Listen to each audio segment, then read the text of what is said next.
thanks for tuning in today. Alright. Just making sure we're all good. I think we are live. So, let's jump into it here.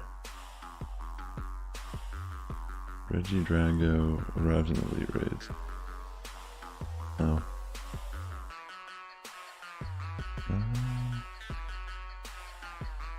Okay. So yeah, we're gonna start off the stream. Today I'm gonna try a little bit of an experiment. So I caught a shiny scatterbug off stream the other day.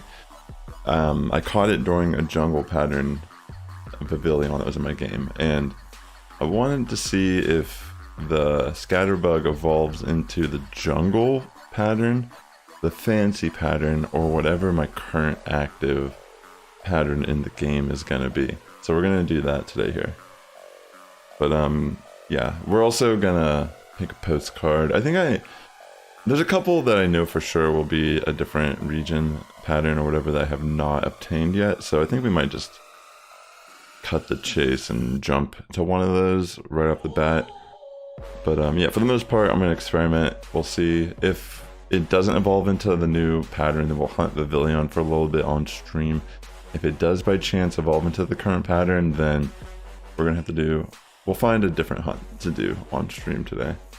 So without further ado, let me real quick.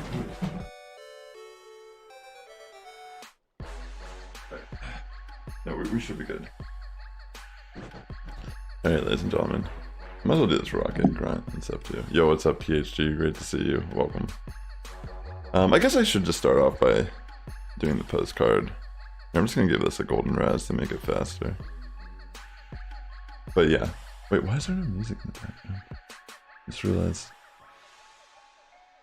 Oh. Oops. Wait, hopefully you can hear this. I didn't even have my headphones connected to the source. I'm hoping that all the audio was fine though for the stream. It looked like it was coming in on the bars, so hopefully for the most part that was quite okay. So before we do anything, yo, what is up, Librarian Vibes? Great to see you. Much love. So let's get ourselves situated here. Welcome, welcome, welcome. Let me bring up the postcard book. We're gonna pull out our scatterbug.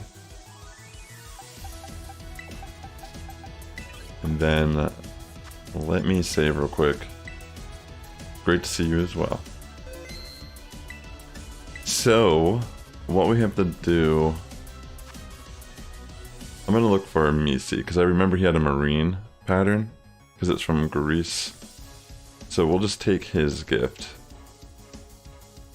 And we'll see what happens. I thought you could only send these gifts in once, but it doesn't seem that way. Let me scroll back up a bit. Where are you?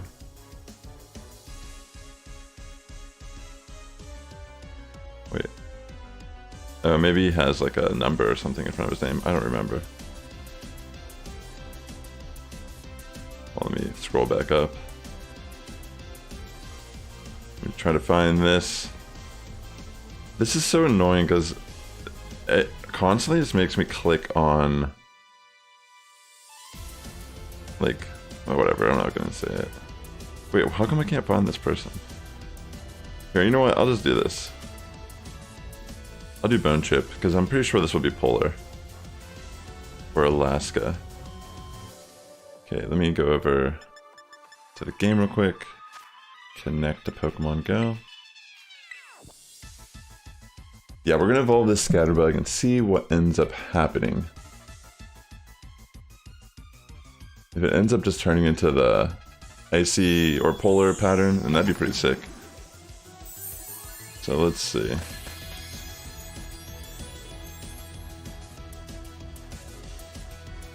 Alright, I'm gonna have to fly over to the zone real quick. Let's just verify the pattern's changed. Let me go where the Vivillon spawn. Wow. Got a Flabébé. Or is that a Floette? I don't even know. I never really paid attention that much to that line, and they're pretty similar. Okay. Let's go down here and see what pattern we got available. And then we'll go from there. So yeah, obviously you're gonna have to just like trust that. Well, obviously the Scatterbug is not marine. So at least you know for sure as a viewer that this pattern, I mean, I guess you wouldn't 100% know that too, but currently waiting for a download to finish so I can start a different fan game. I've won Pokemon Soul Stones. What's that like? Welcome to the stream, by the way. Great to see you. James the Catboy. Oops. So, yeah, let me stop getting distracted here. Oh my gosh, I couldn't get away! Poor little bug. Here, I'm gonna switch out into a higher level and then run. It's a level 5, I guess it makes sense. This Floette's like, I can take it! Alright. Yeah, we'll look around and see what we'll hunt if we end up getting our, what is it, polar pattern, shiny? But yeah, let me just confirm that it is the right pattern. Let's find one of these Vivillons somewhere around here. They're not really as common when you don't do the sandwich. I'm sure we'll see one though. I'm gonna pop my I think I'm gonna pop the bag also. Wait, yeah, there we go. Wait, is that Icy? Wait, I thought it would be polar. But I mean, I think this is still fine for me personally. I thought it was gonna be something different. One. I swear it's supposed to be polar, but let me just check. Because it is from Alaska. But I guess it possibly could be both, right? Depending on where you're at. Let me look on the map. So this map that they have, I guess technically it depends on where you're at in Alaska.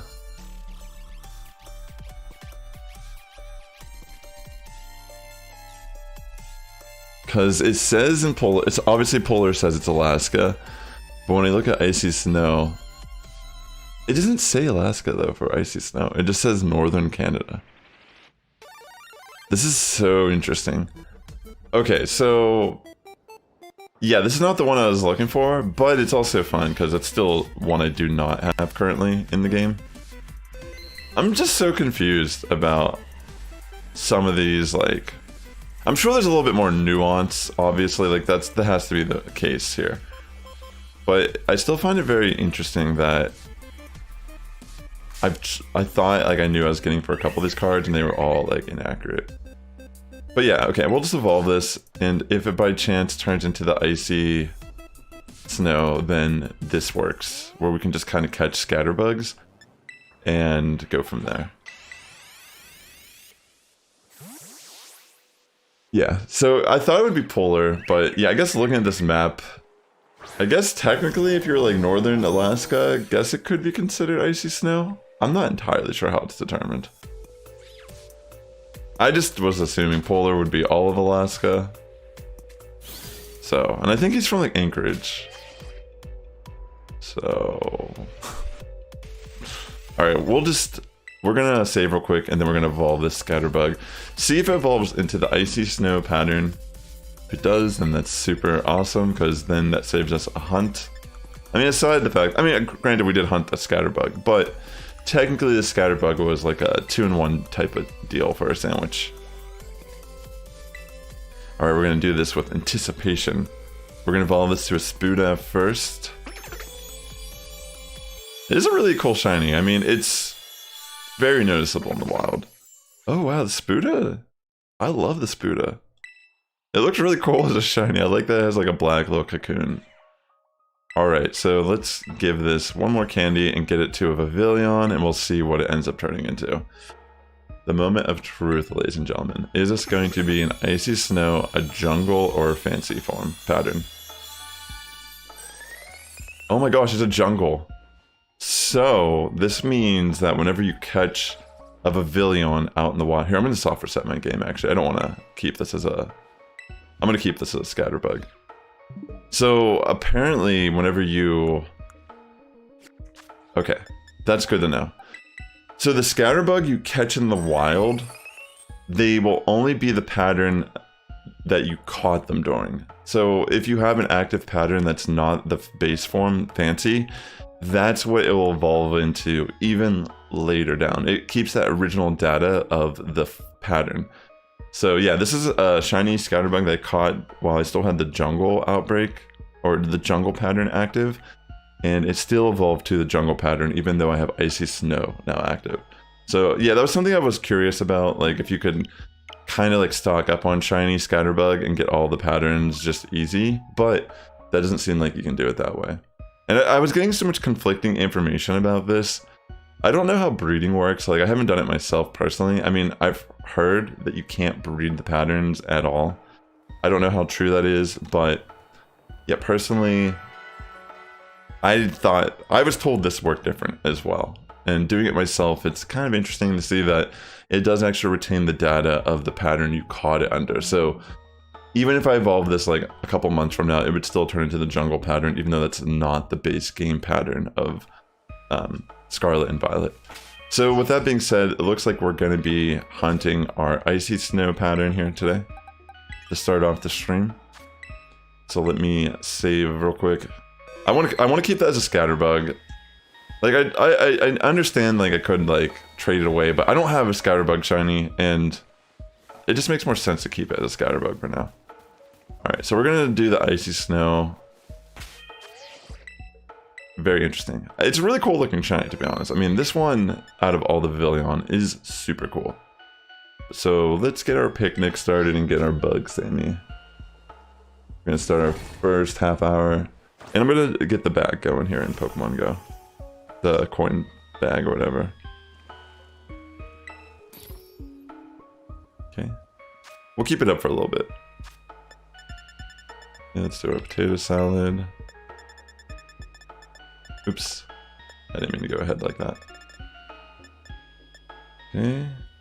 Got our first gimme goal here. And my prosciutto. Then I think we'll do double sweet, maybe. Yeah. Alright, let's see if we're how fast we can get a Vivillon shiny today. Thanks again for coming out to the stream. I hope you're all doing well. We're gonna hunt the Vivillon, and then we're gonna probably just look around and see what we want to do. Maybe I'll take suggestions if it's something I don't have currently in the game. Or we'll like look at the outbreaks and see which one looks appealing for us to do. But yes. Let's get these peppers on to Sammy. I already saw on Twitter that someone has a level 50 hundo fully maxed Golden Go in Pokemon Go. Yo, what's up, Hero King? Welcome to the stream. Hope you're doing well. Alright, we got our sandwich made. Check this. Gimme goals, IVs. Alright. Honestly, this doesn't... I don't even know what like prosciutto tastes like. Is it like fish? Or is it just like a type of meat or something?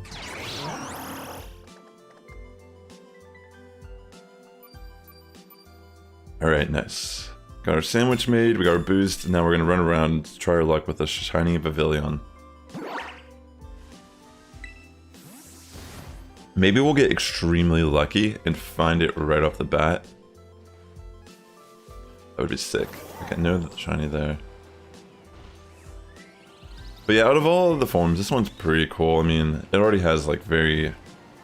Like the shiny looks really good with the base, like the wings and such. What does Palmot shiny look like? Does it look red or is it like subtle? Like I don't even know actually. Like I caught a couple Palmy full odd shinies, but yo IGZ, welcome to the stream. Good to see you. You know what's interesting? I've been in this area so much that I've noticed that even Blissey occasionally spawns. It's super rare, but it sometimes does spawn in. Right now I'm looking for Icy Snow, for pattern wise. I've been collecting all of them. Here, I kind of want to look up Palmot shiny because I feel like I might have seen one if it's like more yellowish. Like a part of me almost feels like it is more yellow and I saw one. Okay, it's a lighter pink color. Okay, good, good. That's good to know. So it still kind of follows a similar idea. Yeah, I think this would be my 9th Vivillon shiny, if and when I find it. I mean, I'm definitely gonna find it. I'm gonna be consistent and still until I find it. It's generally how I like to hunt. Just kind of keep going until I get it. But real quick before, I don't want to waste too much time, but I'll just kind of show you. I have actually 9, counting the fancy form. All those are shinies so far. I've been working on... I love bug Pokemon, and Vivillon's a really cool Pokemon to me personally, so... Definitely wanted to get all the patterns. I've never obtained all the patterns in a previous gen, and... I mean, especially as a shiny. And also, I'm catching them all in luxury balls, just to keep a theme going. But I found a lot of full odd shinies doing this hunt in this area. I found multiple Hoppit shinies. I found 3 Palmy shinies. It's pretty interesting. Like, Floette, I really have not been paying attention to at all. It's a very subtle shiny. It's like the stem is blue instead of green, I think is what it is. But I almost wonder if I was paying more attention if I could have found a full odds Floette.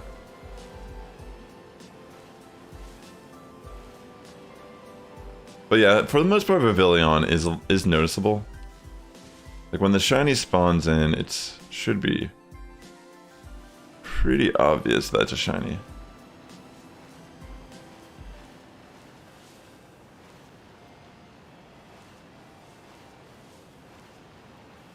Yeah, they look really good in this gen too.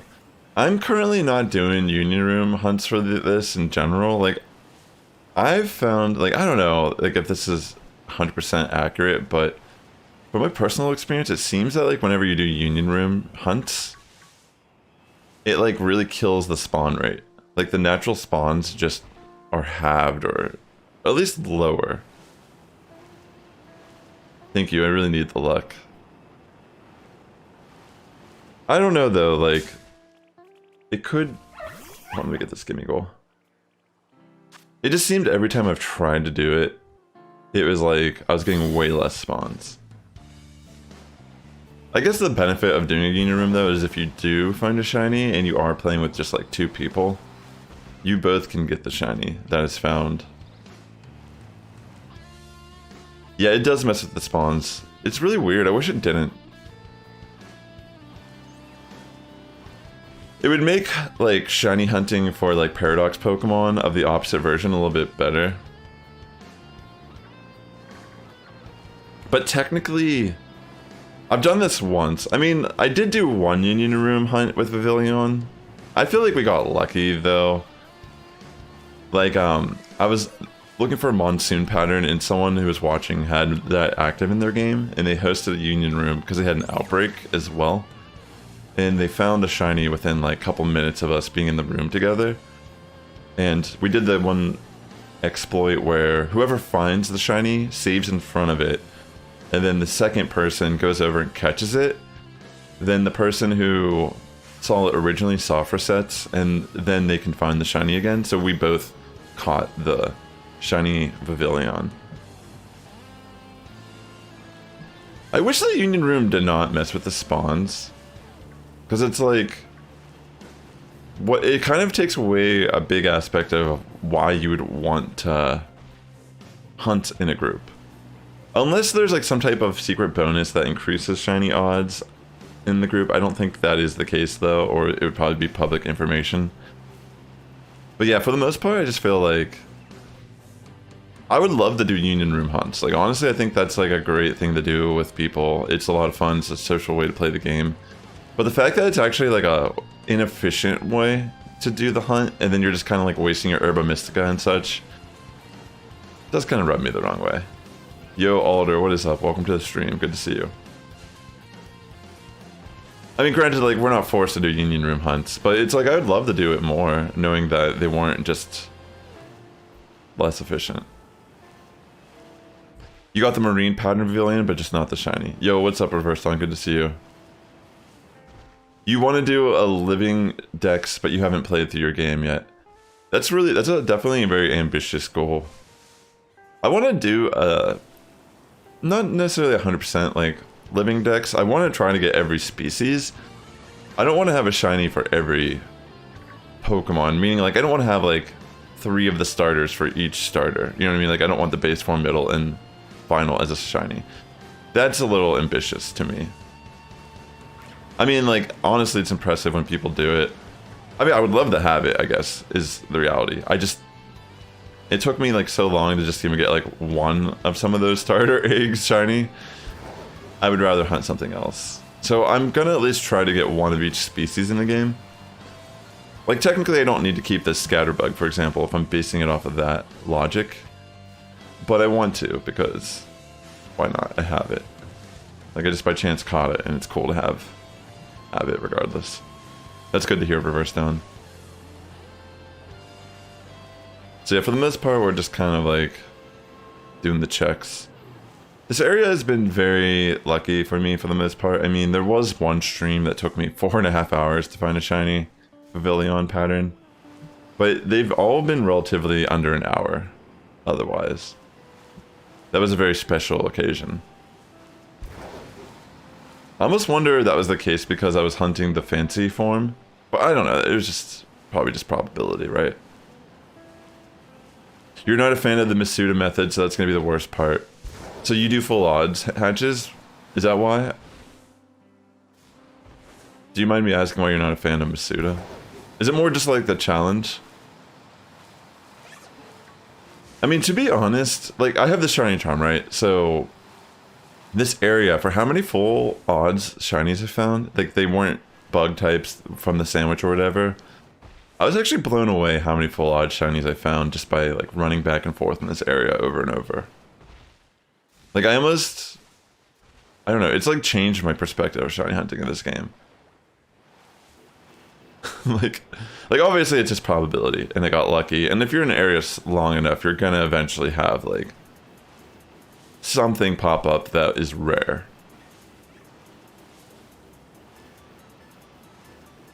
What's a good ball for Marine Pattern Vivillon? It's bluish, right? So maybe like a maybe netball or dive ball, or maybe just go for the luxury ball. Or Premier Ball. Premier Ball is like a pretty pretty safe one for shiny Pokemon, I feel like. Oh, just hatching eggs in general. I see, I get what you're saying. Yeah, I know what you mean.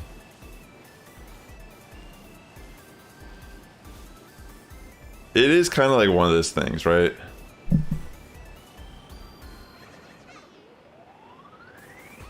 But yeah, welcome to the stream, ladies and gentlemen. Hope you're all doing well. Definitely just trying our luck here. Well, so on these streams recently, I've, for the most part, tried to hunt multiple different Vivillon patterns to start. This is the only one we're going to hunt today. And we're going to jump onto a different Pokemon after the fact. You're shiny hunting Vivillon too. You got lucky and got 2 shinies with the help of a friend. I got the Continental and Modern pattern, I think. I'm still not very familiar with the names of the pattern, to be honest. Yo, congratulations. That's awesome that you're all... Like, that's super cool. That's a good start, getting those 2 shinies. I don't know, I just love this Pokemon. It would really be... I'd get ecstatic if I found a shiny that had 0 attack IVs as well. Or at least, like, 1 or 2 attack IVs. Because this is a Pokemon that relatively does have usage competitively. I know it doesn't... Typically bug Pokemon aren't like that amazing, right? But it does get access to some nice tools and has a pretty nice base speed, which allows it to kind of take advantage of using stuff like Tailwind or Sleep Powder. It's pretty cool. Just a cool Pokemon all around. I mean, maybe you've heard of like even Butterfree in previous generations being a nuisance with Compound Eyes and Sleep Powder. In a recent regional tournament, this Pokemon actually was on a team. Someone was running it on their team, and it was but they were using the ability Friend Guard, which is an ability that, like, if you know in doubles, you're like obviously sharing the field with a partner Pokemon. Friend Guard will give a 25% defensive boost to your partner Pokemon on the field. So it's actually a really good passive support ability.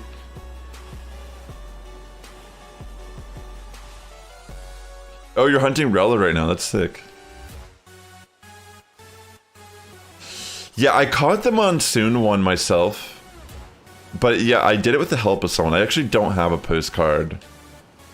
I couldn't find one in my collection that was from that region. I know at some point I'm probably going to have to go through and obtain some new friends on Pokemon Go so I can, you know, get some of these final pattern postcards that I do not currently have. But yeah, good luck on your hunt, Alder. Great to have you all here. Alright. On our last stream, though, it was cool. We finally caught a Vespiquen shiny. I mean, it's not like a target that we're doing, but it is one of those things that, you know, I don't have it yet in the game, and it was nice to catch it in game. We caught a female shiny Combee and a Vespiquen all in our last stream. So that was really cool, you know. Definitely caught some new ones while we've been in this area.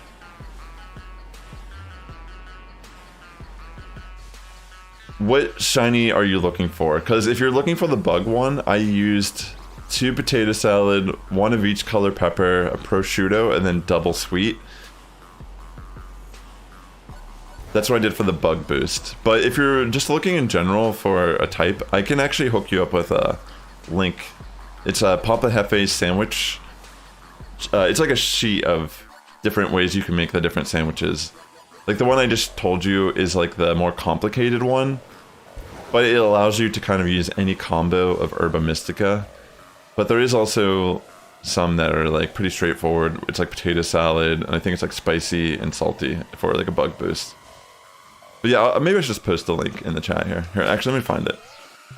Let me just link you real quick to this resource, because it's super valuable if you don't have it. Just like bookmark it. Oh wait, I forgot to send out on Discord that was live. But yeah, let me grab this real quick, and then we'll continue on. I hit the home screen here because it stops my boost from decaying its time.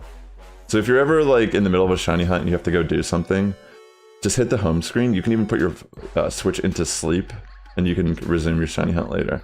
But if you do put your game into sleep without doing this, the timer still decays, so you will lose your boost. Alright, let me post this. So yeah, this is just a chart, the different ways to make all the shiny sandwiches. It's super beneficial to keep. But yeah.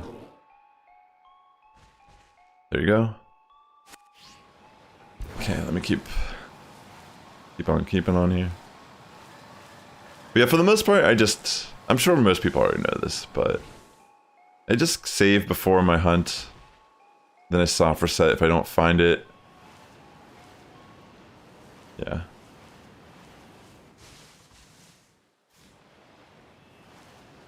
But yeah, we're doing Icy Snow currently. I thought I was sending in a card from Polar, but it was from Alaska. I didn't realize Alaskan cards can also potentially be Icy Snow. But yeah, it's fine. We don't have this either. Yeah, I'm glad it's helping you out. Definitely bookmark it. It's definitely like my go-to. There are scenarios in this game where you really don't need to use Herba Mystica to get shiny Pokemon, to be honest, though. Like, any, like, hunts that you can do where you can picnic reset, for the most part, it's not crucial that you use Herba Mystica. You can just use a level 2 encounter boost. I mean, even for, like, isolated encounters, like, you don't need to use Herba Mystica. Like, if you're just running around the map in, like, a certain part of the Paldea region and you're just constantly spawning in, like, say Murkrow, for example, and you're hunting at night, you don't need to use Herba Mystica for that hunt. You can just use a level 2 dark encounter. That's what I did when I hunted my shiny Murkrow, because it's, like, not really that much of a difference, and you're spawning in so many new potential shinies that, honestly, it's just probability. Like, you could have the same luck with both sandwiches, is what I'm trying to say. Because it's really just coming down to the probability of the situation.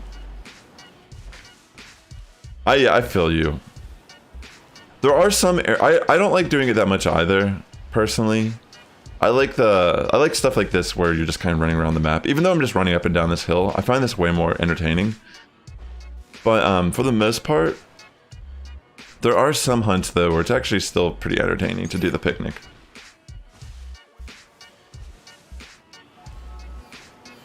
But yeah, I 100% know how you feel there. Alright, ladies and gentlemen. What do I think about the DLC?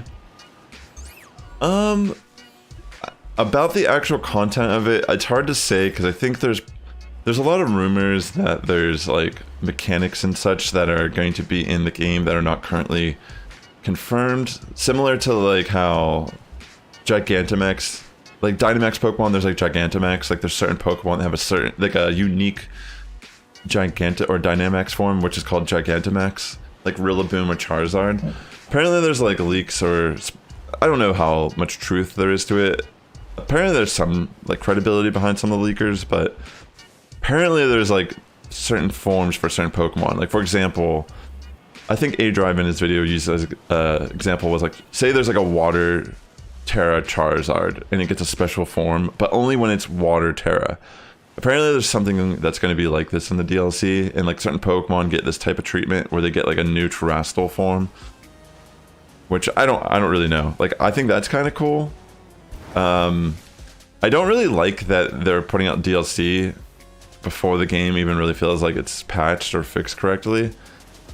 Especially being, like, pre-order with, like, the Hisuian Zoroark Cherish Ball. Like, obviously, like, I'll probably still buy it just because I'm basic like that.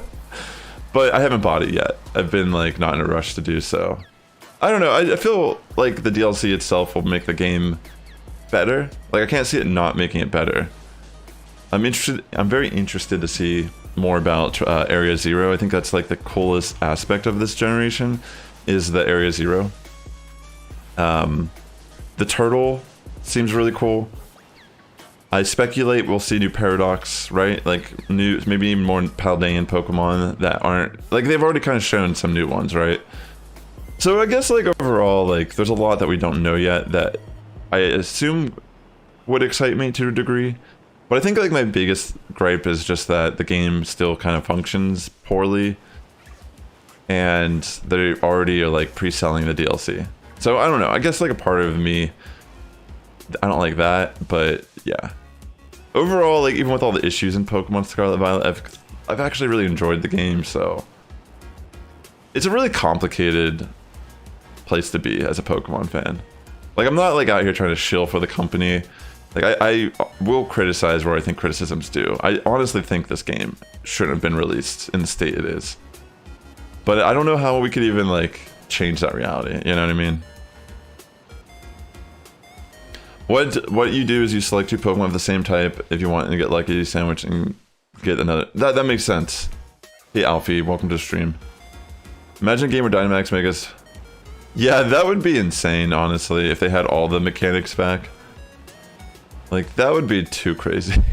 Like, Charizard would be like Gigantamax, Mega, like Z-move, Charizard. Like, I guess you couldn't technically be Z-move and Mega.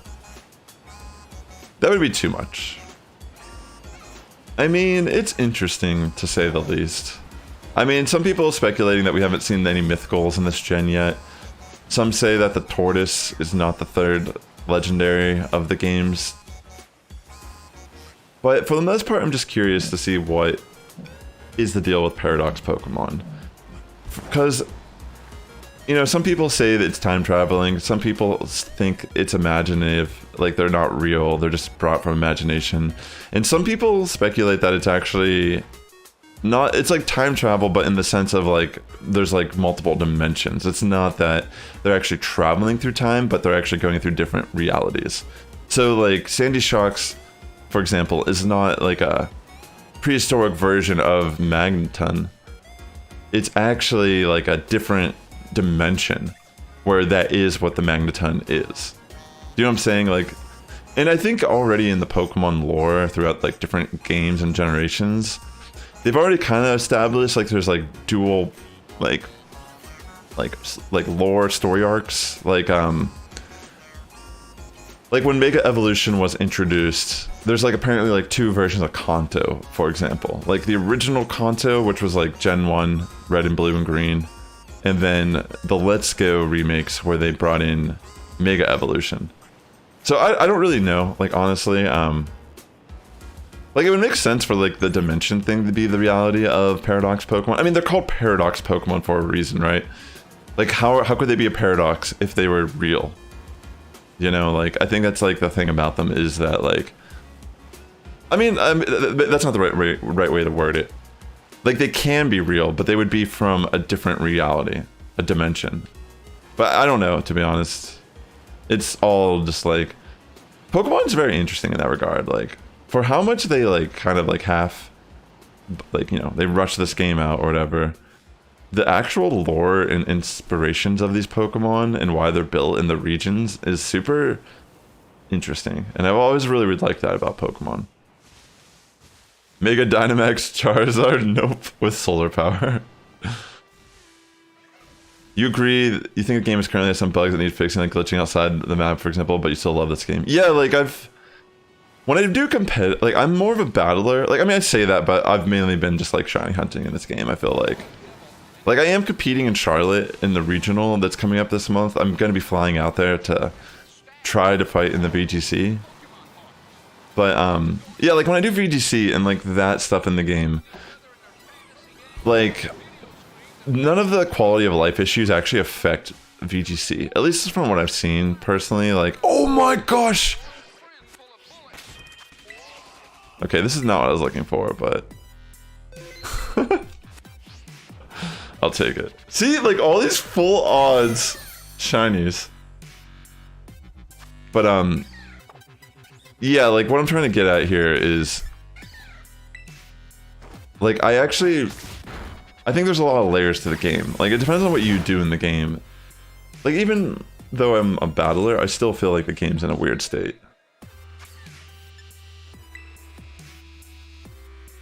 Yeah.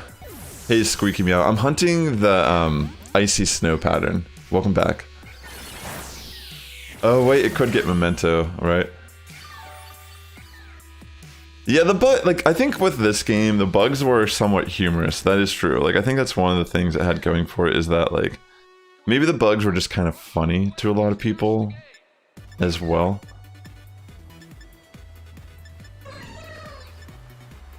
I'm just gonna catch it in a repeat ball.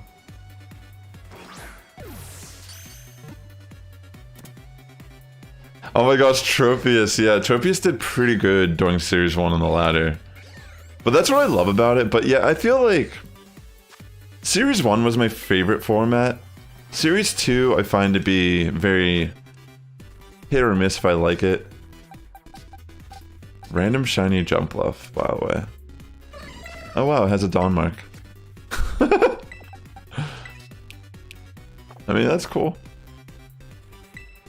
That sucks in a way, though, that I saved here. Just kind of wasted my bug sandwich. I mean, I have 7 minutes left. I guess technically I could still find shiny.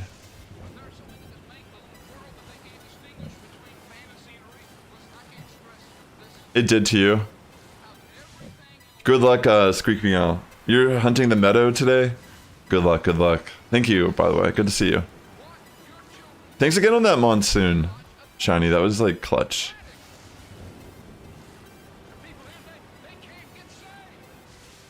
I think, like, this is the thing that I'm a little upset about, though. Like, I honestly don't like ruin Pokemon in VGC, personally. Like, Series 3 or Series C, I guess it technically is what it's called now. The official name is Series C. You're allowed to use ruin Pokemon, and, like, all the ruin Pokemon are just... like, no, I don't know if it's, like, OP is the right word. But I feel like they're very, like, centralizing. Oh, I see reverse stone.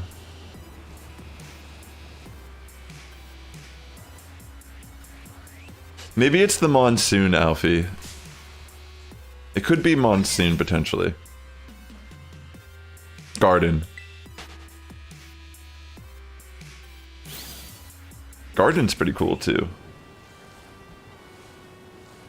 I shouldn't have saved for that jump up, honestly. I should have soft reset. I mean, technically I had a mark on it, so that's kind of cool. Yeah, I guess getting a marks on shinies makes it worth it. I mean, it's a full odds shiny and it had a mark. That's crazy. The rain is actually really good if it's windy also, because it blows away the Hoppit and Jumpluff that spawn. Well, let's see. Yeah, it looks like they're going to blow away, right? See, that's good because it helps, like, spawn in more unique spawns.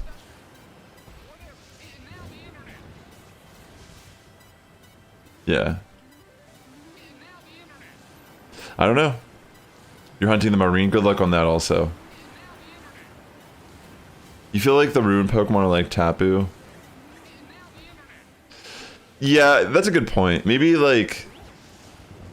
they are centralizing. I mean, even like Tapu, when they come in, like when they, like whenever they add in transfer in Pokemon, I think it will change stuff a bit, like having a little bit more balance between like legendaries and such. But personally, like even Series B, which is the current one, I'm not really a big fan of it. Like I legitimately can't find a team that I like want to run in this tournament later this month. Like, I'm struggling to commit to a team. And, like, the one team I'm leaning towards doesn't even have any... It has 0 Paradox Pokemon on it. Like, the one team I'm, like, looking at, I'm like... Yeah, I'm gonna run this. Literally 0. No Paradox. No Fluttermane. No Iron Bundle. No Iron Hands. Like, and it's, like, it does well. Like, I've been practicing against people. Doing like best of 3s, like I've been doing alright, like I've actually been winning matches and such and learning, but I don't even know, you know what I mean? Like I'm sitting here like am I going, like I don't know how to explain it. Like I don't think you necessarily need to run Paradox Pokemon to have a good team in Series B, but like a part of me is like, I feel like this is dumb. Because it's like their stats are just generally like better. That's like the idea.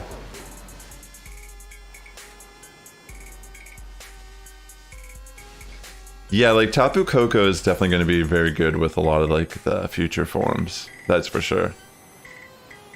Probably going to be a lot of like terrain. There's going to be like terrain wars going on with like the transfer in Pokemon and such. Yeah, I mean, like, I have a 0 attack shiny Iron Moth that I caught, and I wanted to build around it, because, like, I mean, it's a shiny Iron Moth, and it actually isn't terrible. But the thing about, like, a lot of these Pokemon, I feel like it's just, like, if I run Fluttermane, it's not, like, a disadvantage, necessarily. But, like, everyone's gonna, like, be prepared for Fluttermane, right? Like, I don't think anyone's going into a tournament that can't handle Fluttermane for Series B. So it's like, why not just not run Fluttermane and run something else that can like account for the top meta picks? To be honest though, like my team is pretty insane. Like I don't even like the team I'm leaning towards using is legitimately so insane I'm running a Jigglypuff on it. Like, I'm not even kidding. Like, I'm not even joking. Like, I might be running a Jigglypuff in this regional tournament. And it's like... Okay, we found a shiny Combi. Like, it's like... It's sad to think like that's what I feel comfortable doing. Like, it's not even sad. But, like, I legitimately feel more comfortable running a Jigglypuff, like, this team, than I do running, like, a Paradox Pokemon. Like, it's so messed up. Like, I don't know how to explain it.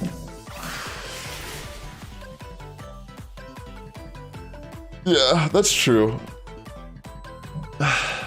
Another Malcombi, eh? Yeah, exactly. Like, all your team essentially just needs to account for the big cores. Annihilate Mousehold, Tatsugiri Dondozo, you know, like Ceruledge, not Ceruledge, Armarouge and Didi, excuse me. Ceruledge is definitely, like, not bad at all, but not a lot of people run it. Like Talonflame, Great Tusk, Golden Go, you know what I mean? Like, stuff like that that's very common. Yeah, you need to, like, account for it. Like, if you can't beat Dondozo, Tatsugiri, then you already failed at team building. Like, you might as well just not play the game. Like, you gotta definitely be accountable for, like, a lot of these top meta picks. Like, Iron Bundle, Fluttermane's a pretty common duo as well. Another shiny Malcombi. So, I'm planning on keeping all these shiny Malcombis and doing, like, a Wonder Trade stream down the line here, because I think that's my 5th or 6th one. Like, I feel like that'd be a good thing to Wonder Trade away, right? Like, wouldn't you be pumped if you got yourself a shiny Malcombi?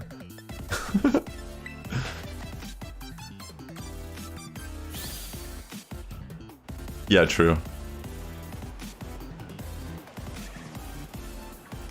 Yeah, that's a good point.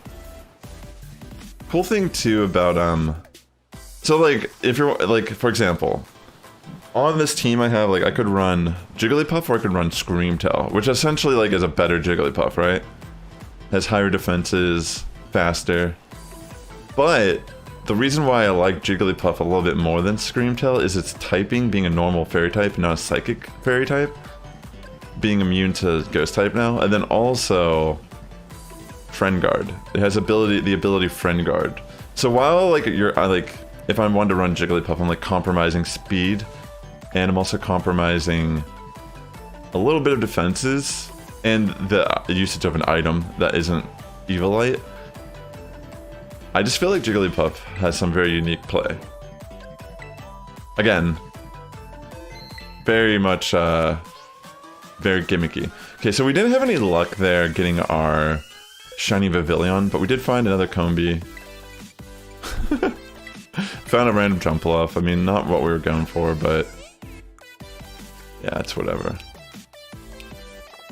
Well, let me look at how many Combi we have currently. The patterns I have right now, I have Fancy, Continental, River, Monsoon. This is High Plains, Elegant, Jungle, Ocean, and why can't I remember what this is called? I cannot remember what this is called. No, I'm not running Rest on it. I was like, no.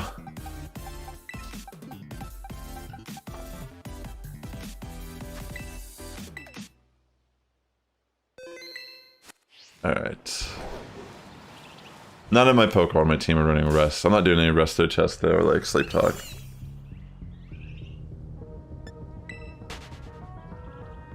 Savannah, that's what it was. Savannah. Thank you, thank you. Yes, that is the correct one. Alright, so we gotta make another sandwich here. I'm gonna get more coffee real quick. The Monsoon one, actually Squeaky Meow, who just came in, is the one that hosted the Union Room for that, so welcome back. It's your natural one. Oh, okay, cool.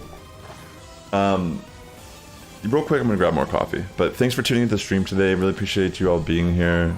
But yeah, be right back. Just 1 minute. Well, let me put up the... Just give me 1 second. I'm gonna use the restroom too real quick. Where is the thing? Oh wait, I don't know if I have a be right back thing on this screen.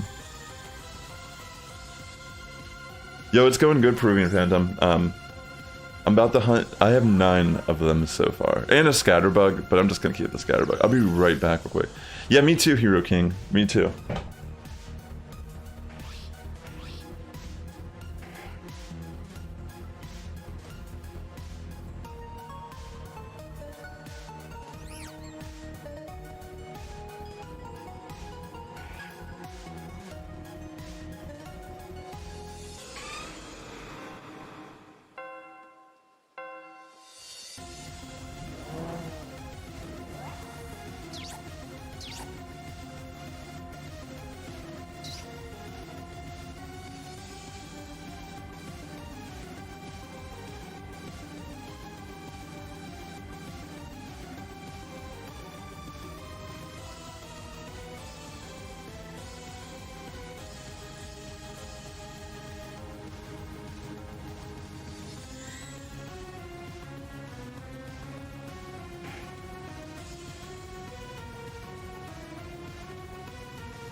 Alright, thank you for your patience. You got your shiny Rella, congratulations! Are you the one that have the monsoon pattern? I don't think so. Oh, it was someone on my YouTube channel, sorry. Like, I'm streaming on YouTube and Twitch, and there's someone who's on YouTube, the YouTube stream that has... Well, I don't know if they have it naturally. They just had the monsoon pattern. But thanks for your patience. You just realized the game says that you can use a Thunderstone on your Midas Mark Pikachu. So, if I'm not mistaken, Pikachu... Like, I don't think there's a way Pikachu can learn Surf and Fly without them being these event versions. So, I mean, technically that could be a Surf Raichu, right? Like, I don't think it can learn it naturally. So, I mean, that would be, like... I don't know, there's probably some type of tech where you could be running a Surf Raichu and it actually makes sense. Alright, we're gonna make another bug sandwich here. Unfortunately, I did not find the Vivillon. It's alright. We did get a couple shinies though, so it's not like we were shiny-less during that.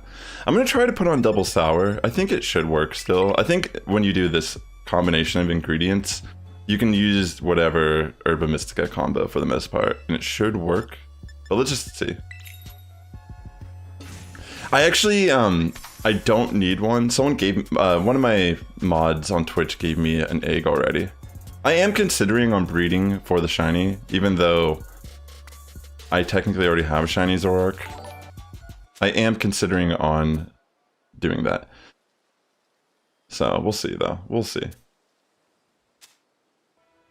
I don't know if I'll do that as my next Masuda method stream or not.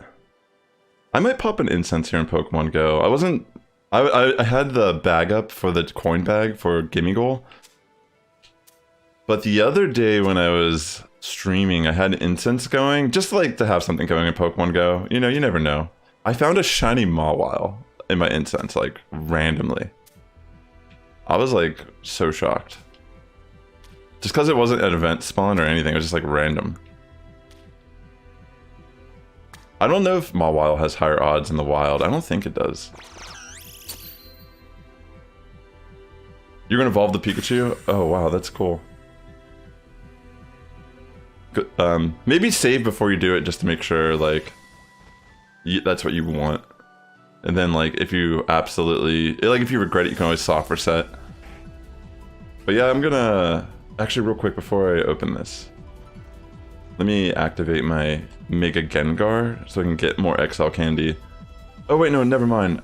I forgot to do that before I did my Gimme Goal bag. Wait, I did the Gimme Goal bag already. What the hell? What am I talking about? I wanted to do incense. What's wrong with me? I think I was talking about incense too, but then somehow I looked at the Gimme Goal bag and my whole thought process just got derailed. Here, I'm gonna Mega Evolve something regardless. Yeah, it looks like we still got the right power here, so perfect.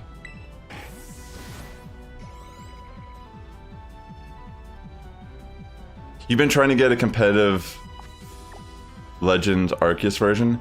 So are you looking for the... Isn't Zoroark typically... I guess you probably could run physical or special or mix attacker on Zoroark, right? But if you were going for the special, like, Nasty Plot set, you would want zero attack IVs, right? So the best way to obtain that would be through Masuda method breeding. Like, I have a Ditto, for example, in my game that is zero attack IVs that I use for breeding especially offensive shiny Pokemon. Like my Skeledirge that I bred, or my Fuecoco that I bred on stream, I bred it with zero attack IVs. Like, granted, this is a very, like... This is like a min-maxing situation for competitive Pokemon. At level 50, I've explained this stuff all the time, but I'll just kind of go like a very loose explanation why, like, you want zero attack IVs on special attackers. Generally, there's like two reasons why. Foul Play, which is a dark move that is damage that's dealt to you based on your... Like, if you're hit with the move Foul Play, it's damage that is dealt to you is not based on the attacker's attack stat, but your attack stat. So as a special attacker, you don't need attack IVs at all. So you might as well just breed for zero, because there's negative downsides for having higher attack stat when you're not using it. And then also, whenever you hit yourself in confusion, it's based on your physical attack stat. So those two small scenarios, which honestly is a difference of just like a few HP realistically in most scenarios, especially at level 50. But yeah, the point I'm getting at is you actually don't even necessarily need like zero as your IV. There's certain like breakpoints for like IVs. Like you could potentially have like 1 or 0 speed IV and potentially... I keep clicking on everything that's non-incense. What is wrong with me? Not that one! But yeah, the point is there are different ways to get the IV spread you need, but generally zero IV is like just like the most simple way to go about it. Like, explain it to people.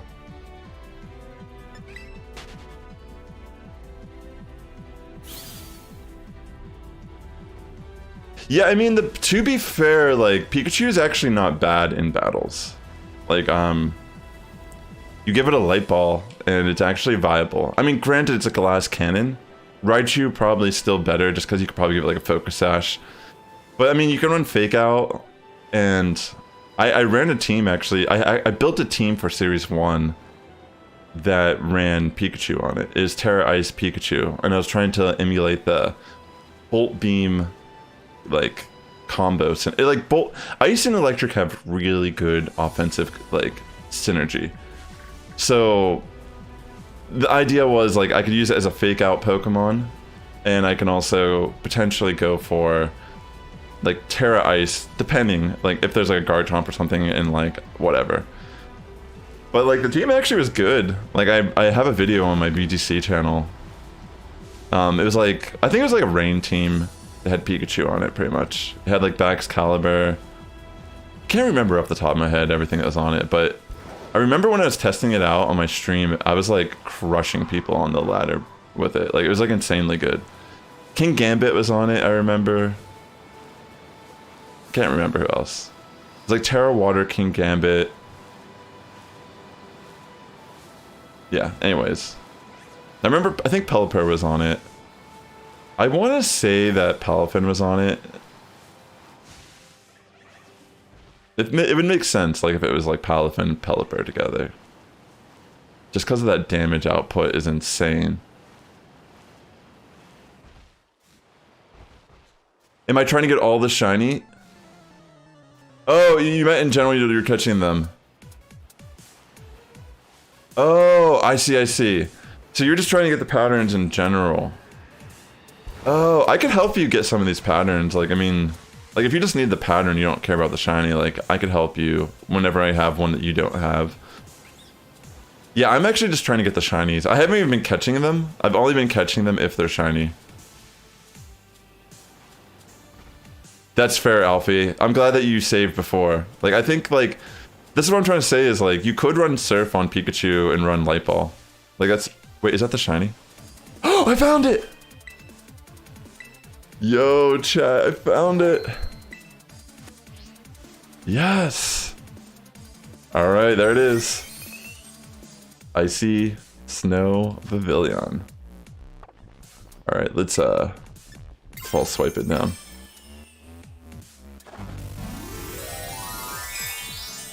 The patterns of syphilis?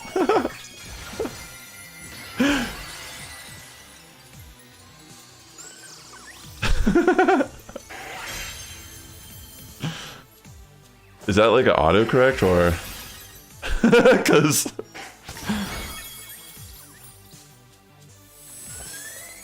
there's some patterns of that, you might need to go see a doctor. Alright, so let me catch this in our luxury ball. Yo, I'm so pumped right now we found it. Come on. This will be 10 Vivillon as shiny forms caught. I'm telling you, like, Pikachu's actually, like, it's very spicy, but, like, you can actually make it work competitively. Like, even in Sword and Shield, I ran a team with G-Max Pikachu. Because its G-Max move was actually insane. Even if there was a ground type on the field, if you were able to hit one of the targets with its electric move, it paralyzes both Pokemon on the opponent's side of the field. So it's like insane. And getting like 2 Parahacks is great speed control, and also just the chance that they can't attack a move is really good. Thank you, Reverse Dawn. But yeah, I legitimately built a team around Pikachu for Series 1. I know I still have the rental code up. Yo, I'm so pumped that we got this. Let's check and see if it has a mark. Ooh! Okay, it has uncommon mark. That's super cool. Decent attack. So I'm gonna go through at some point and check out what the exact IVs of all these ones have decent. If we have any that are in the range of like 0, 1, 2, 3, I'll probably use them for competitive. But yeah, that's a really sick one. This is the one that someone might have been talking about earlier, potentially. This is the monsoon pattern.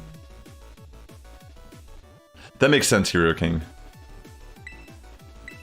I'm a big fan of like bug Pokemon in general, so I'm gonna just shiny hunt all the bugs in this game. Okay, so since we caught it relatively fast here, I think that was fast, wasn't it? Yeah, let's go to a different area. Let's find some different bugs. A part of me almost wants to like hunt Scatterbug, because I want to find a 0 attack IV shiny. But then at the same time, it's like, Wait, let me just look real quick and see if there's any bug mass outbreaks. Swablu, Tatsugiri. Okay. Alright, I'm just gonna head over here. We'll go over to this area. We'll see what it looks like when we spawn bugs. Yeah, or like when you get put to sleep and you get the full 3-turn sleep, like that's always rest in peace. Okay, there's a lot of bugs in this area, but like a lot of them I don't have in the game currently. So I'm not like particularly looking for one. It's more like, let me just run around and see if we get lucky and find a random shiny. That's what I was thinking. That will finish up our bug sandwich in this little area.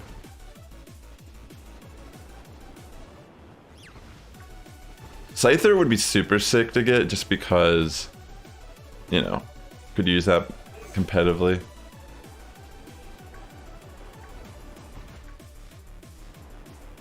But yeah. I don't know if I know what the grasshopper Pokemon, I can't remember what its name is off the top of my head. Does a shiny look drastically different, or should I bring up an image what it looks like just to make sure I don't miss it? Because I'm going to assume that it looks somewhat different than what it currently is. You didn't like Vivillon until you saw the cool patterns. I think it's cool that they've made some like cross integration between a couple of their games too. I think it's always fun when Pokemon Go has like some like value into the main series games like that. Like obviously sending into home is one level of it, where you can take Pokemon Go Pokemon and add value to your playthroughs and such, or your competitive teams. But yeah, you know what I'm saying? It's like, I like that cross-connective aspect. I mean, if you don't play one or the other game, I guess it could be a little annoying and inconvenient. But yeah. You have Marine in your game. Word, word. Alright. So I'm just going around. If I got a shiny Scyther, I'd be super hype. Even though it's one I already have in previous games. It's totally fine. I like doing cool stuff too, even like I like the idea of like, for example, sending in a Scyther I caught in this game and then evolving into a Cleavor in Legends Arceus when there's Pokemon Home integration. You know, like I think things like that are kind of cool. Or like having a Pokemon Go shiny Scyther, turn it into a Cleavor in Arceus and then bring it in. Like I think that's cool. Because then it's like a shiny, like in home it technically would say it's like a shiny Cleavor from Pokemon Go, and it's not in the game currently. I don't know, things like that, like, I started to enjoy marks and, you know, like ribbon collecting and such more as time has gone on. It's cool that marks hunting is a little more, I don't want to say it's easier, I'd say for sure in this game. But it's also like still something that there's marks I've still not obtained at all in this game. There's one you can get from doing the surprise trades. It will randomly appear on a Pokemon that you trade out and receive. But I have yet to see that one. Scizor is sick though. I love, like, Scizor is such a sick Pokemon. It's such a good shiny also. Like I love like Scizor and Scyther. Heracross is also one of my favorite. I actually have an alpha Heracross that I caught in Legends Arceus that I'll probably bring over to here once we can. I think if I'm not mistaken, the alpha Pokemon will have a unique mark in this game that you caught in Legends Arceus. And you can get the Jumbo mark on them as well from that lady. So there's a lot of like little things like that. I think I saw in the data mine that there is actually one ribbon you can get from Legends Arceus. It is there's like that photo studio where you take pictures of your Pokemon. I haven't really looked into it exactly like how you're supposed to do it, but apparently like if you take a photo with a Pokemon in that studio, it will put a mark on the Pokemon for like saying like you took a photo with this Pokemon in the studio or whatever. It's like a new title, but I don't know exactly. I don't think it's mark. I think it's a ribbon. Excuse me. But yeah, I haven't really looked into that aside just in mentioning it here. I'll look into it and figure it out, because that might be something that might be worth doing. Like, for example, I had a shiny Gumi that I caught in Legends Arceus.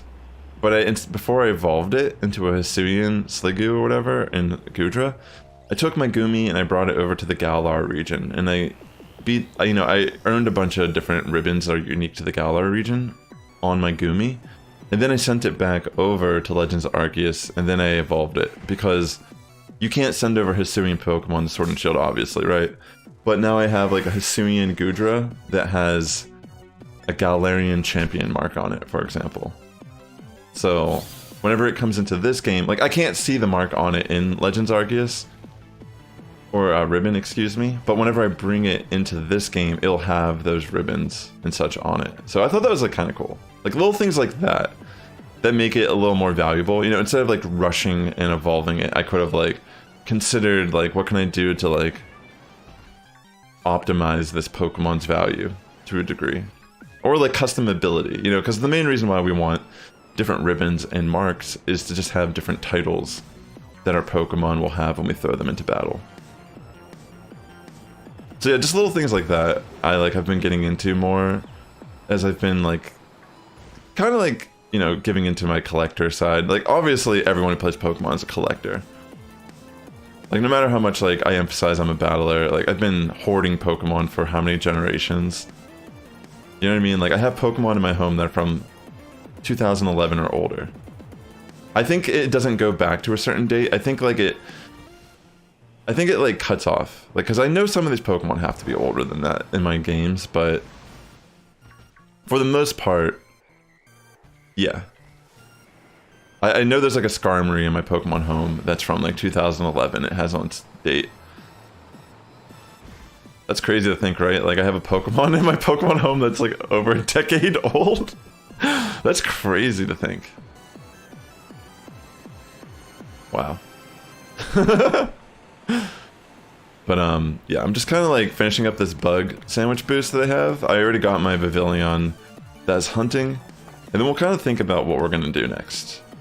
I was thinking about going up to Glass Pseudo Mountain and hunting either Snorunt or the Graveyard or some type of ice Pokemon. Maybe I'll just like make an ice sandwich and run around and see like what type of ice Pokemon spawns for us. Like maybe we'll find us a Titan. Maybe we'll get like a Cryogonal. I don't know. You know what I mean? Like none of those I have yet. So a lot of times when I'm starting a new area, I just kind of like don't really choose a specific Pokemon, but I just kind of pick like if I came here, like I would just pick a bug sandwich and like randomly go around. Because aside Heracross, I don't really have any of these in this game currently. So it would be a nice addition to my squad.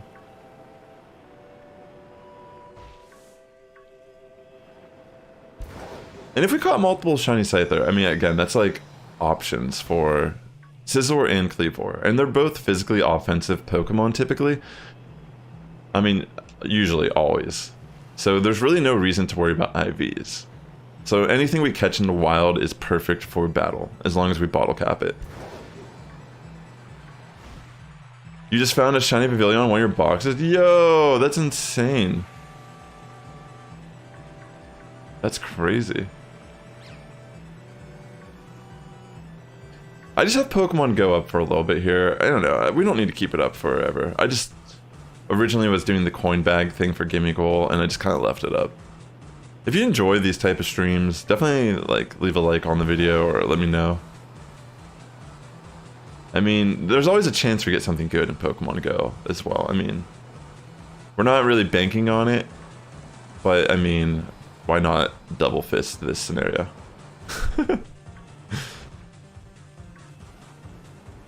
You got the shiny marine pattern? Yo, congratulations, that's sick.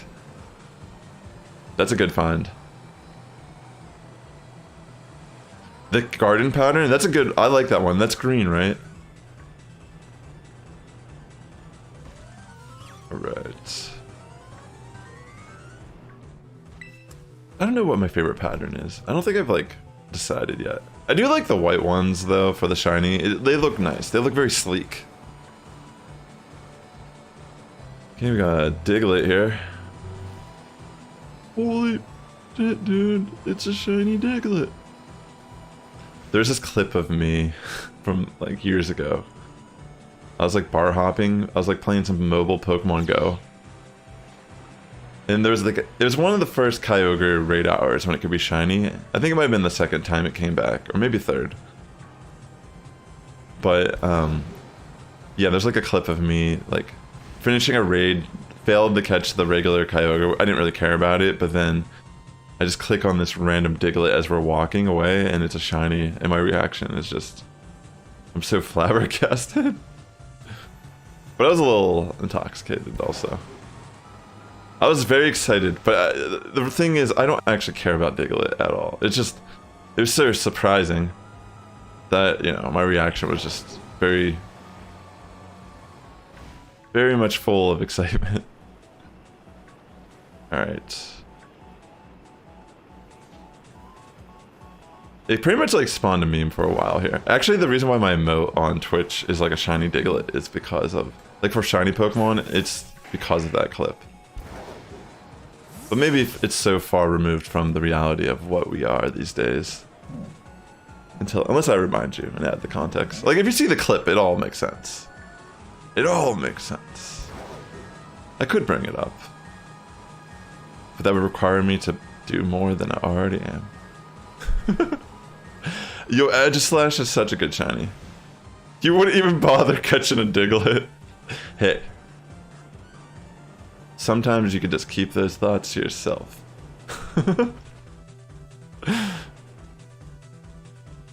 Yeah, I feel you. It is just kind of like one of those Pokemon. You know, the thing is, that's one that's kind of hard to tell unless you're really looking. The only difference is its nose. It turns from like red to blue. So you legitimately have to be looking at its face to tell if it's a shiny or not. Same thing with like Dugtrio, it's just the nose that changes. I mean, if Arena Trap worked on a Parish team good, then maybe you could arguably say like Dugtrio could be good. But I just feel like no one runs it on Parish Trap. I mean, could Dugtrio be good? I feel like it's been used in the past, just purely to trap Pokemon in Parish Trap. Like, it's fast, you know, but that's like where it pretty much... Like, I guess it hits hard, too, but its defenses and HP are so bad.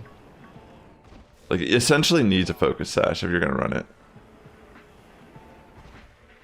No, that's fair. I appreciate you being straightforward, obviously, like... That's good, that's fine.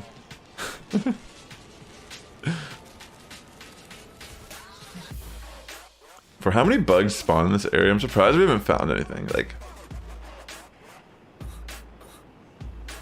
I mean, granted, it's okay if we don't. We're just finishing up a sandwich boost here to try our luck. But we found so many full odd shinies in that little space where we're just running up and down. You'd think, you know, you go to an area where bugs are everywhere that someone's bound to spawn in a shiny.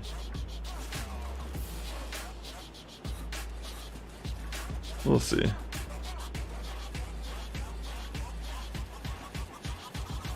Great to have you all here, though. Any preferences on like a type of hunt we should do? Are you down if I go up to the Glacido mountain and do like a sandwich hunt? Either I'll do ghost or ice, I'm thinking. That's what I'm thinking at this exact moment, at least.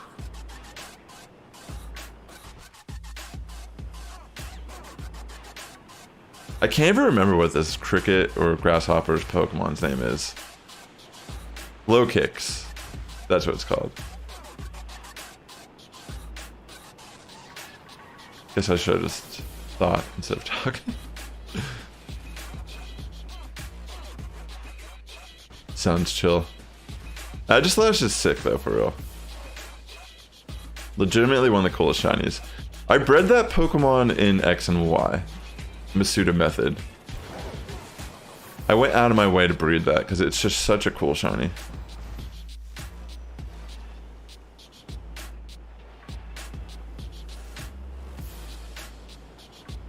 Okay. Let me give this a Raz. I don't know what the low kick shiny is supposed to look like. I might bring it up. Like, I feel like I haven't seen it. I feel like I recall looking at it and it was visually noticeable. Here, let me actually verify this real quick. Just gonna bring up low kicks. Shiny. Just to make sure I'm not like by chance, you know, passing that. Okay, it looks gold. Oh yeah, it's so noticeable. Alright. Yeah, if it spawns, it will be pretty obvious. Thank you, Peruvian.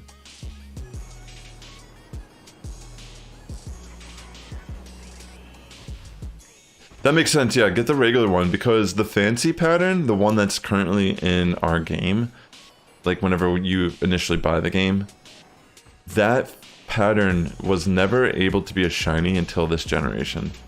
It was only obtainable in an event, it was like a Cherish Ball event, but it was shiny locked. And yeah, this is the first time ever that you can actually get a shiny version of the fancy pattern. So it is like, there's like a little bit of a history behind it, which is kind of cool.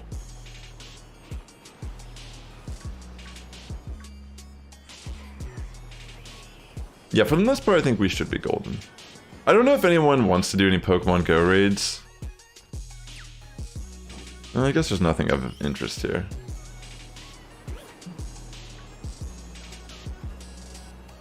Yeah, all those raids are pretty trash. I don't see anything just yet. Let's get this Weedle. Even a Kricketot or Kricketune shiny I'd welcome at this point. Not that I want those, but you know, it's just like, why not?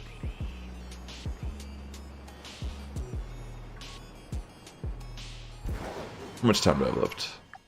Okay, I have 7 minutes left on this sandwich boost, and then we're gonna more than likely go up to Glacido Mountain. I'm thinking that's where I want to head. The fancy pattern is just like it's like purple, green, and pinkish. I mean, all of the shinies are the same for their bodies. It's just the patterns. The patterns retain the same on Vivillon. It's just the body changes white. So as long as you know what the pattern of that Vivillon looks like, it's exactly the same, just a white body. It's a very simple change, but I think it's like still pretty nice. Like, I like the way the shiny looks more than the original.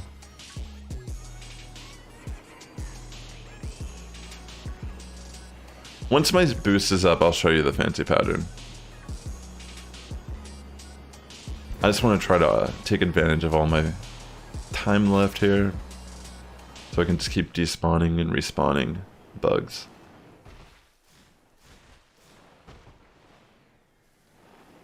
Nothing just yet. Scyther's a little, I don't know if it would be obvious when we find it. It's really just like its arms and such are a different color. Might be a little more difficult. Yeah, that's fair. Definitely fair to be casual about Pokemon Go. I would not really recommend spending money in it necessarily. Like, do what you want, yeah. But yeah, I look at it these days as like ways I can obtain even more shinies. Like, I don't really play as much as I used to, but I do send in shinies into home. Like, I bought that Jirachi questline, but only because I see myself transferring the shiny Jirachi into home once I finally catch it. And it's like $5 for a legit mythical shiny Pokemon. I know it's like kind of scummy, but it's like mythical Pokemon are so elusive anyways. Like, I have the shiny Mew, for example. And I haven't sent it into home yet, but honestly, maybe I'll do that today on stream. Maybe I'll send my Pokemon, my shiny Pokemon, excuse me, my shiny Mew and Pokemon Go. Maybe I'll send it to home. Like, why not, you know, like... The only reason why I'd keep it in Go is to run it in Great League or Ultra League. But even then, it's like... The way the TM system is in this game, it's so bad, it's just random. Like, if I wanted to get, like, a better moveset or a preferred moveset on my Mew, like, that's the benefit of running Mew and Go, is, like, it has, you can pretty much, like, learn any charge or fast attack for battle. But the problem is that you have to sit there and just, like, keep using TMs until you get the moves that you actually need. And since it can learn almost any move in the game, your chances of finding the moveset you want are, like, very slim. Like, you'll go through hundreds of TMs, probably, just trying to get the right moveset on it. So the way I look at it is like, yeah, it's a pretty good generalist in battle in Pokemon Go, but at the same time, like, I haven't really been battling much in Pokemon Go over the past couple months. And then also, if I wanted to really customize it to take full advantage of, like, what it does, I either have to just use Elite Charge TMs, which are, like, you know, good resource, what is it, premium resource in the game or whatever, or I could just, like, sit there and use all my charge TMs, which eventually runs out and you have to raid to get more and such, you know what I mean? Like, it's just such an inefficient system of how to change moves. And a Pokemon like Mew that should be very cool to use is just, like, a nightmare. I mean, granted, most people probably just get the moveset, like, I don't know. They get, like, the one moveset, and then they just never change it.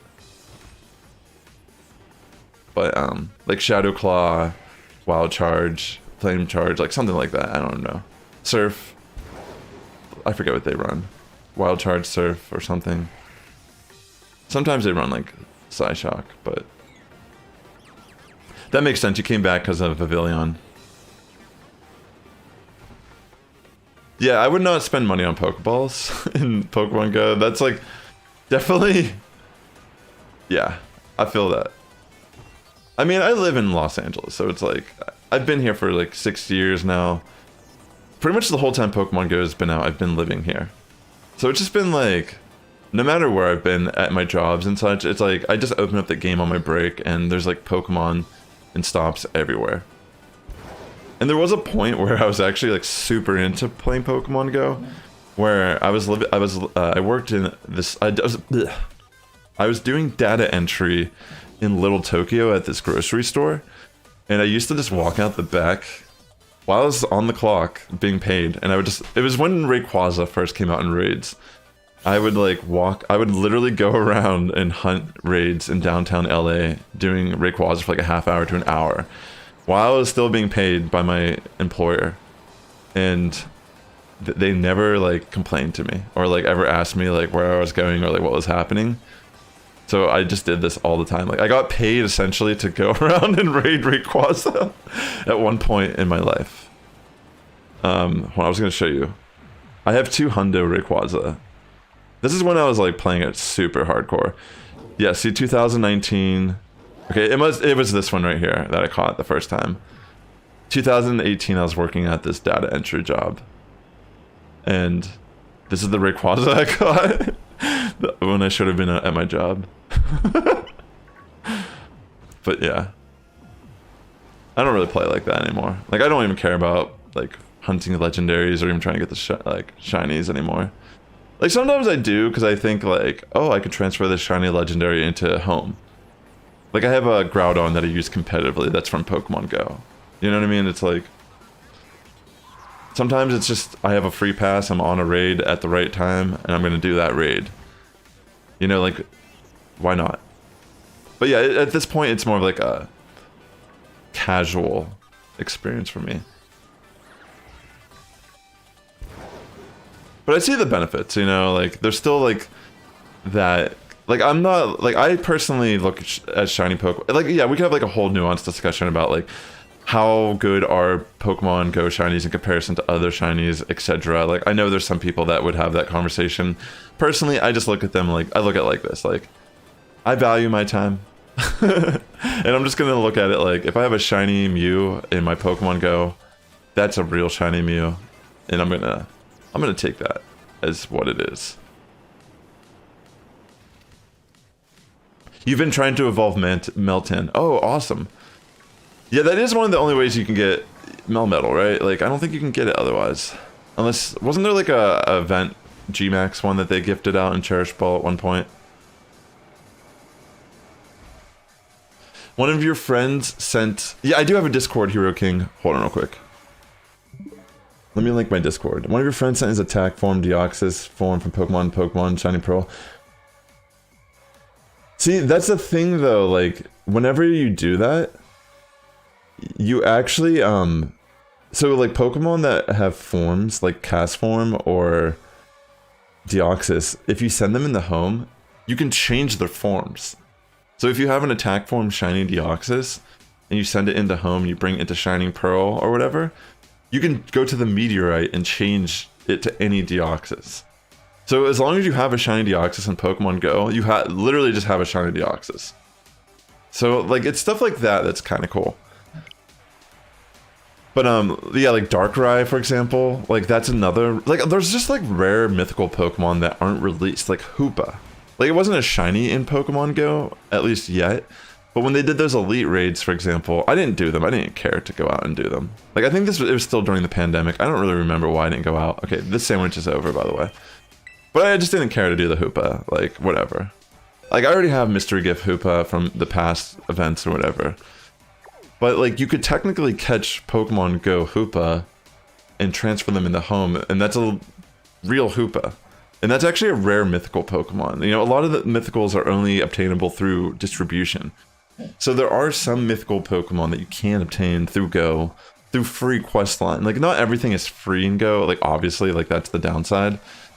But there are a lot of like aspects of it too that are free. Like if you make a new account, your first like field research quest line is like to get a Mew in game.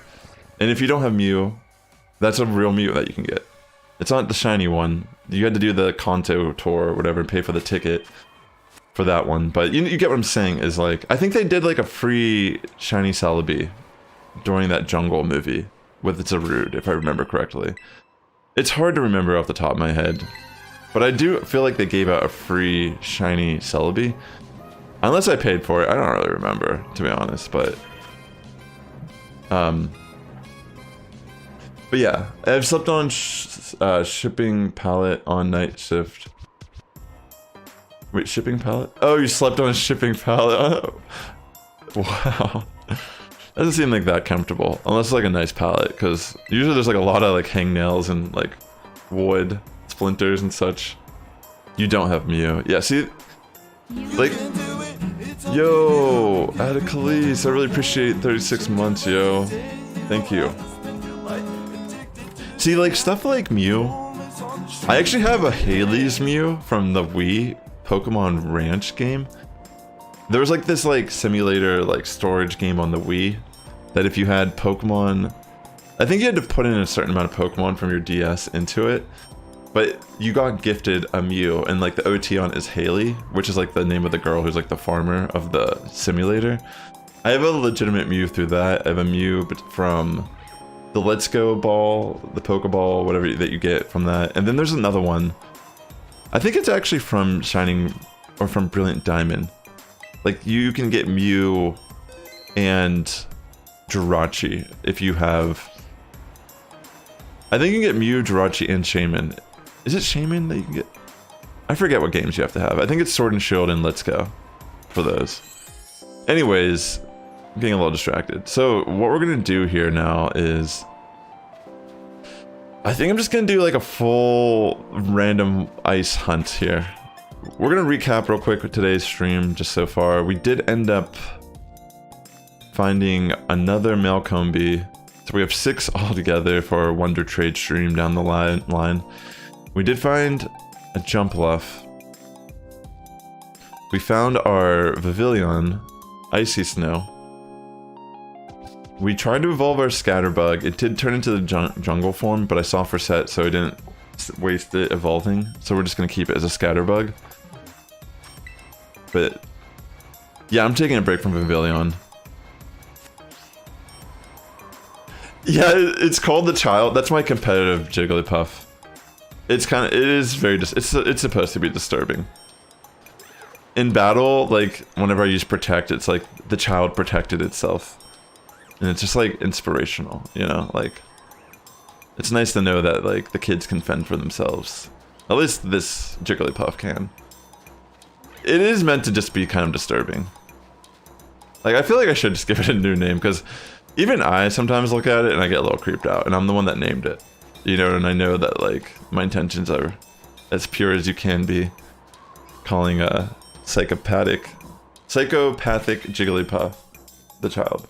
It's kind of like a horror movie, you know, like, it'd be like The Ring or something. Like this Jigglypuff comes out of, like, a karaoke machine or something and sings you to death. Like, legitimately does. Legitimately, that's what this Pokemon does. It sings you to death. Like, I'm not even kidding. Like, it's Perish Song. Like, it's literally a Perish Song Jigglypuff. Oh yeah, do you see my Grogu cup? Or did you just say name it Grogu because it's a baby? Grogu actually would be a pretty good name for it, except that it's a girl. That was just a coincidence then, maybe, because I'm actually drinking from this Grogu mug right now. By the way, I'm excited to watch the second episode of season 3 of The Mandalorian coming up here this week. Yo, Ado, are you home right now? Are you down to give me an ice boost? Oh, that makes sense. You put some folded cardboard on the pallet and it was fine. Thank you, Librarian Vibes. You just got home? Alright. That's all good though. I mean, I don't have to... There's no rush to... I can make my own Sammy. I learned how to make my Sammy a few years ago. That sounds good. Alright, so I think I'm gonna just do... Either I'm gonna do the Ghost Sammy or the Ice. What should I do, chat? Ice or Ghost? Ice is gonna be completely random. Ghost, we will have a little bit more control. It is nighttime though, so I think there's a chance Ghastly are gonna spawn. The child requires blood. Yeah, it absolutely requires sacrifices for its music. It's kind of like how the music industry really works.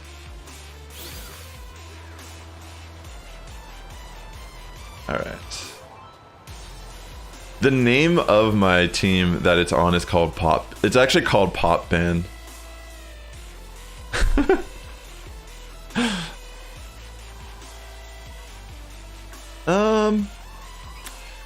I'm just trying to decide what I want to do. Here, I'm going to do a coin flip. You won't really be able to tell as accurate as I can. I'm going to do a coin flip here to decide if I do heads, we're going to do Ghost. Tails, we're going to do Ice. So, then I'm going to get more coffee real quick. Oh, I'll just catch it. Okay. Let me do that again. Alright, so heads will do Ghost. Ice will do Tails. Heads, Ghost.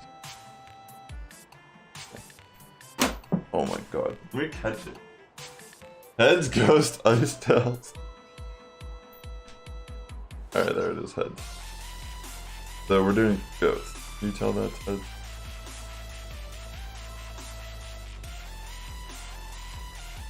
Alright, we're gonna do Ghost then.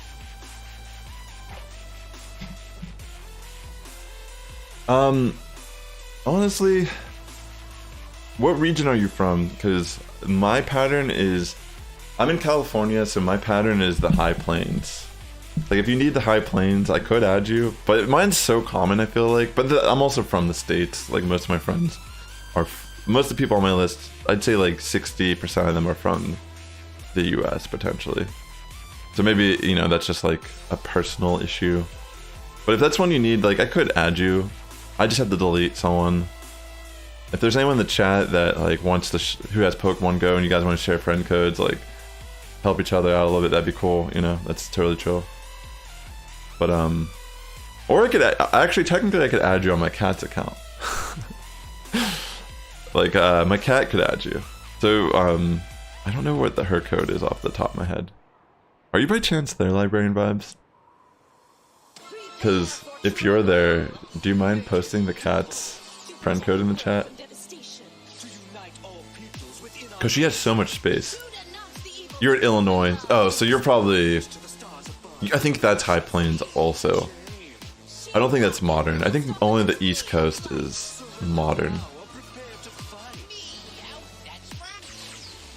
Alright, ladies and gentlemen, so real quick, I'm going to real quick grab more coffee, and then we're going to continue on, and we're going to make a ghost sandwich. And I'm going to probably try to get the graveyard. I mean, we'll see what's up. But I'll save before, obviously, and then we'll just, like, try our luck. And then maybe by then... we'll see what's up, you know. Like, I don't know where the best area to do the graveyard dog thing is, but I'm sure it's, like, actually... it'll become more obvious just by running around the mountain. So, just give me 1 second, chat. Really appreciate you being here today in the stream. It's been fun. I'm just trying to see, like, did I ever have a be right back thing on this screen? I honestly thought I did.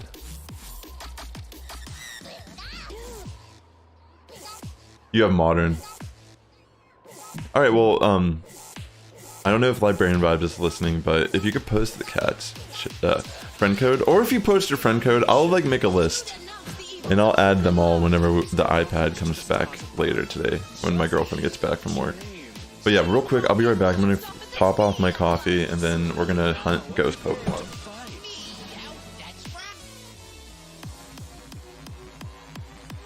Hold on. 1 second.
Alright, I'm ready. Alright, let me say real quick, and then we're gonna make a ghost sandwich. We'll see what ends up spawning for us.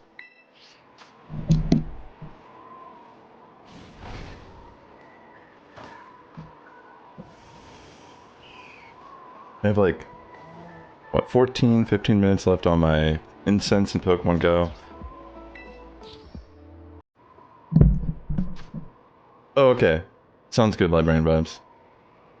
Yeah, that'd be perfect, Ada, if you can add a code for her. But if anyone needs High Plains, that's what she would have.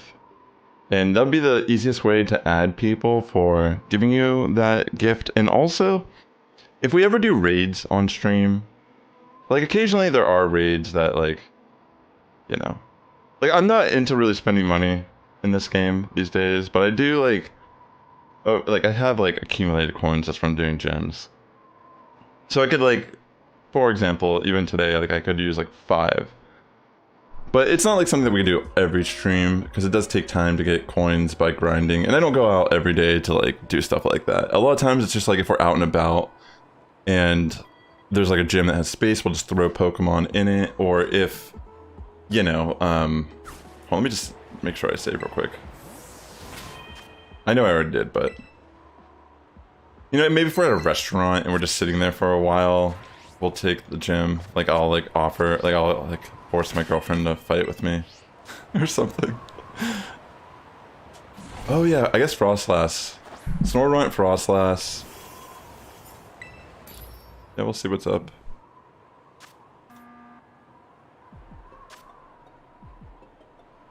Okay, so I need 2 red onion for Ghost.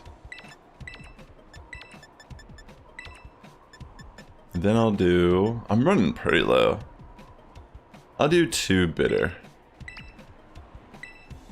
I'm gonna have to grind some raids. I really haven't been doing raids, that's the thing. I should get back into grinding them a little bit. Need to get that herba stocked up.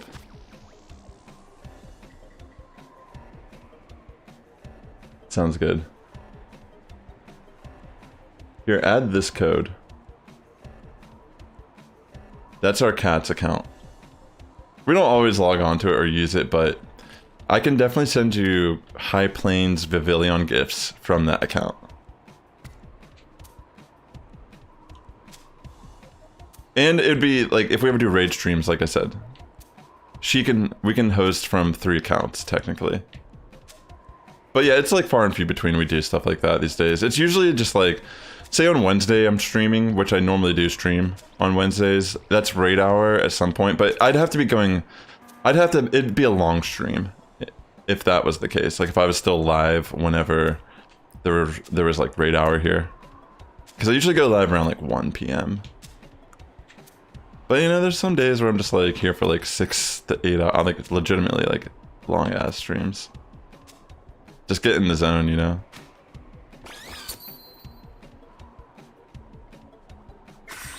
Cover a lot of ground in that time, though, that's for sure.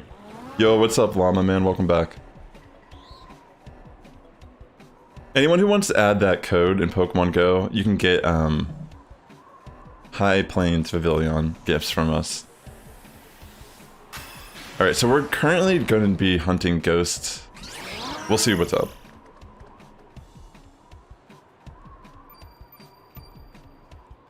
Thanks for coming out to the stream today. Hope everyone's doing well. Definitely gotta do some raids. Yeah, that's our cat's code, but you should definitely add it. Because that way, that's like the best way. We can send you gifts and like host you and our raids online and stuff through that. Like whenever we do, if I ever do like a raid on stream, it's like I can invite, if my girlfriend's here, we can invite like a decent amount of people. Actually, I think it caps at 10, doesn't it? So technically that's not 100% true. Okay, graveyard actually seems to be spawning relatively common. So I think these should be pretty obvious when we see them. Oh wow.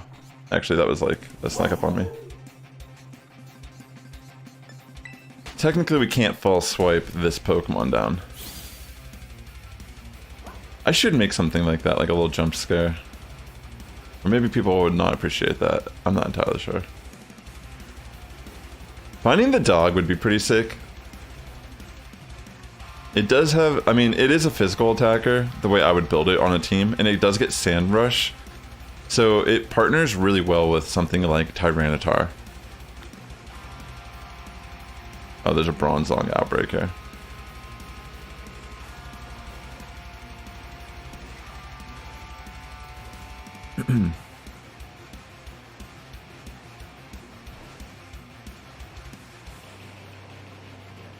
SME, I think Alfie said sure.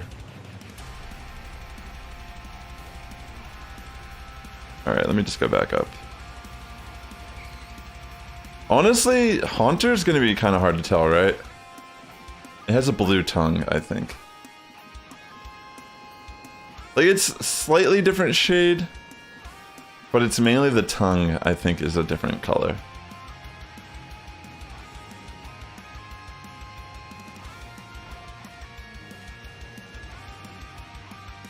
Alright, yeah, we're just gonna cruise around here and see what type of luck we have. We have a gold, I mean, we have the, I'm saying gold because that's what we're looking for, but I am currently with a ghost sandwich. It's about to be day, it looks like, so I don't think Haunter and, I mean, the Ghastly and Haunter are not going to spawn anymore.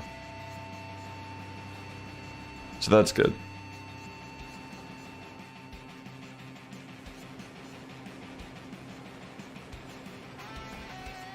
Like, I wonder with this, like, is it obvious when we see the candlestick that it's shiny, or does it have to, like, pop out first for us to tell?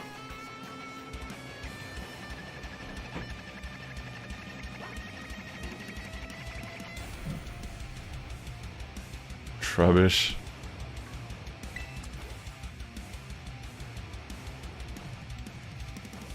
Okay. Just keep going down this pathway. Let's see what type of spawns there are. Is this a good spot to hunt? I don't know. Oh my gosh, I keep running into them on accident. My bad.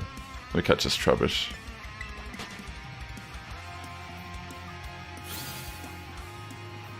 Good luck, yo. One of these days, I'll do a Union Room hunt, even if it's like not the best way to hunt. Like, I want to do a stream like that. Maybe I could dedicate one of these streams like ahead of time and I can let people know, and we can like try to do like sessions of a half hour with people. And like everyone can kind of contribute on ingredients. Why not? You know what I mean? Just for the like the social element of it. I'll do it one of these days. Definitely like soon. Maybe I'll even like, I'll think about it right now. Maybe I can like plan it into sooner than later.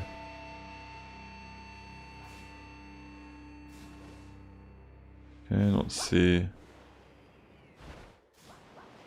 Oops. Yeah, if anyone else wants to join their Union Room right now, here, I'll repost your code. Feel free to join this. They're thinking about doing like a shiny hunt.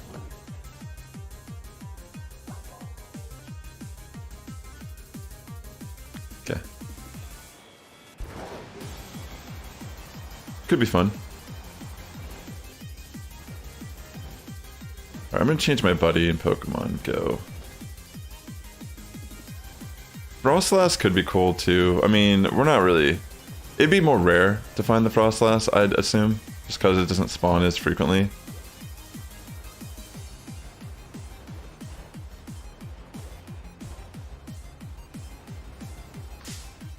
Goodness gracious. We'll bring out my Virizion.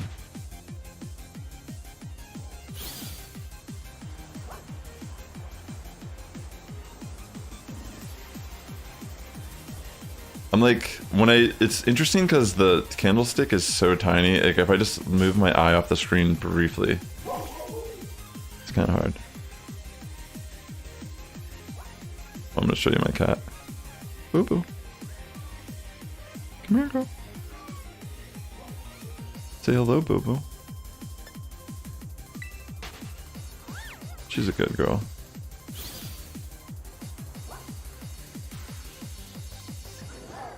Little kitty cat, come here.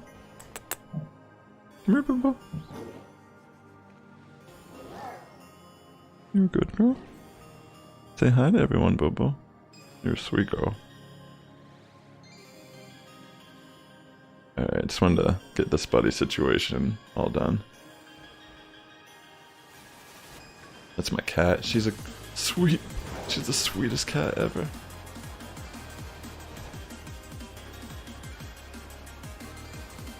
No problem, yeah.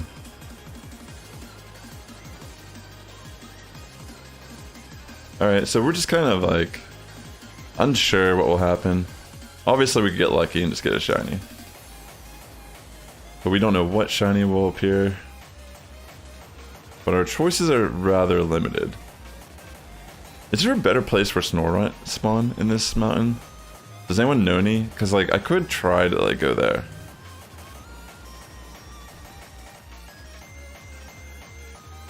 I'd assume Zoroark, because you'd probably just want to run Focus Sash. I feel like its defenses are so bad that it's probably just going to get one shot in most scenarios. So you just kind of want to like, probably like max its speed and give it like a Focus Sash. So it can like, maybe like Nasty Plot or do something shisty.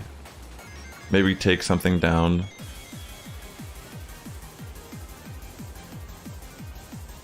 They're still waiting for someone to join. Alright, Ada, that sounds good. Appreciate that.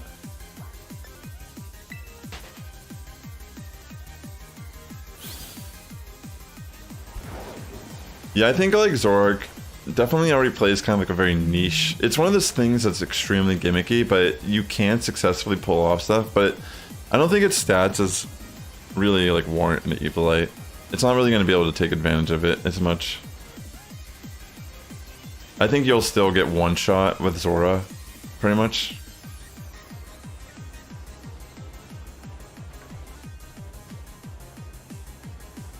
Maybe if there's like a different format, it could work, but it'd have to be like a very low tier thing. Like almost like a baby cup or like a little cup or something. But even then, like you'd probably just run like like a Life Orb or something. Like it's probably the same idea. You'd probably just run Focus Sash on Zora if it was like a little cup. Because it would pretty much just play the same role as Zoroark. I feel like you just kind of want to optimize a Pokemon like that's attack, right? Like you just want to try to like take advantage of the trick. Like the Imposter or whatever, or the Illusion, excuse me, it's the name of the ability.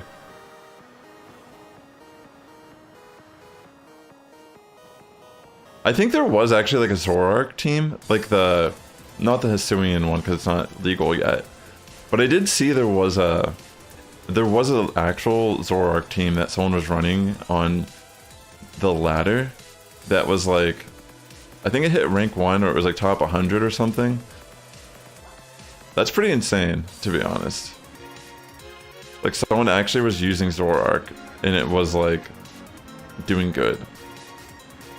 But I think because of this generation too, because you can Terra on top of like, you know, normal gameplay mechanics, it's really added a lot of depth to like how Pokemon can be used. And like in a format like on the ladder where you can kind of just like cheese it. Like they don't know what your Terra type is, they don't know your ability, they don't know your item.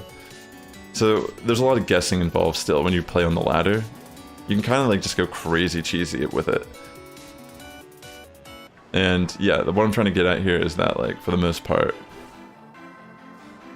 yeah, I can see it working. Like someone might just like be caught off guard and you just like optimize that moment. That's like the biggest thing you got to do with cheese. Hey Katie. Oh, okay. I can't join right now because I'm in the middle of doing a ghost hunt. I still have like 20 minutes on my boost.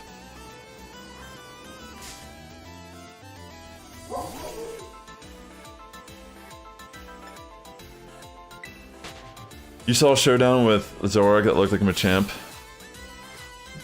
Well, no, that's what I'm trying to say is like, its ability makes it look like the last Pokemon in your party. So, like, that's the whole point of its ability, is to look like a different type. So the Hisuian Zoroark, for example, like, you'd probably want to be like something that's weak to Ghost or whatever. So it forces your opponent to throw a Ghost move, and then you're a normal type, and it doesn't affect you. So you want to like create a scenario where it's like forces them to like go into the Ghost move, and then you like your illusions only broke once they deal damage to you. So like that's the whole point. Is like you can kind of trick your opponent and get like a free nasty plot in, and you're faster. And you can just start dealing out damage, or you can just get like a really big hit off turn 1, and it just like, you know, maybe you can take 1 KO turn 1 potentially if you double up into a slot. I mean, there's a lot of ways it could play out, but the point is, that is like a very popular thing to show on Showdown for sure, like in singles and such. Like sometimes if you get set up properly in a singles game, you can like sweep a Zoroark. But like, it's a lot harder I think in VGC to make it work, but it can still work in VGC. That's what I was trying to say, is like there was a legitimate team that was running that strategy. But it was with the normal. I mean, it was with the dark type Zoroark, the regular one, not the Hisuian. But the Hisuian one has very interesting typing, being the, what is it, like ghost, what was it again? Ghost normal, right? It's like pretty unique typing. That's crazy. So normal types and ghost types can't hit it. It's pretty interesting.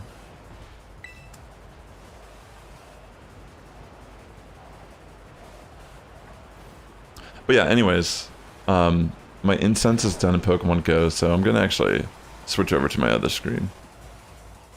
We're just gonna full screen Scarlet Violet now. Let me fix this.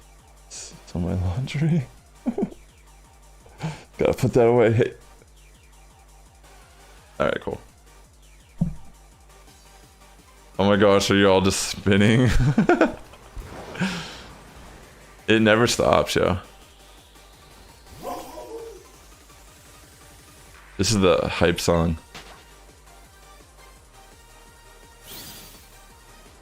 This is the true hype song.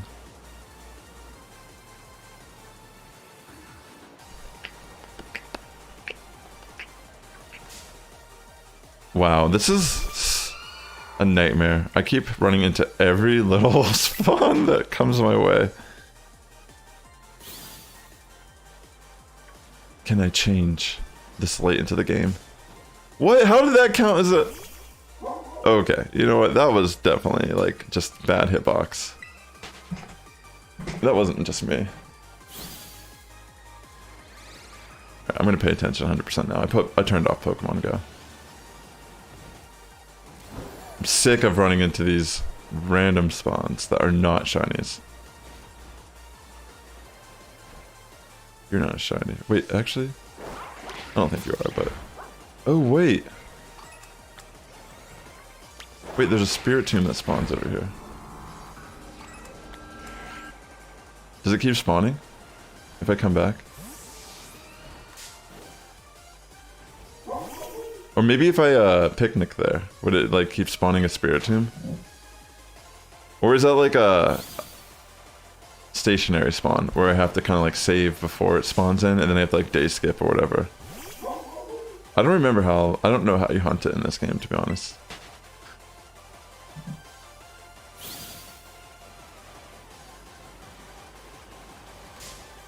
God. I feel like I saw someone day skipping for the spirit tomb or something, or like soft resetting or something. It might be a soft reset.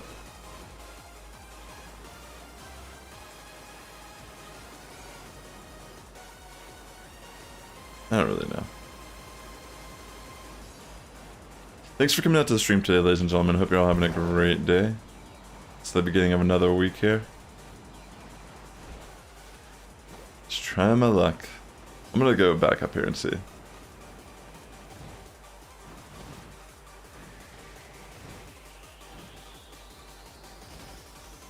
Alright, it's a one spawn every day. So yeah, I guess for Spirit Tomb you'd have to day skip for it. And at that point it's kind of just like doing a full odds. Like, why would you make a sandwich for that? I don't think it would change it.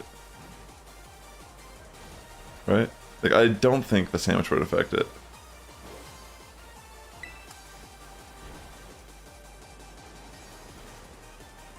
Okay, nothing just yet.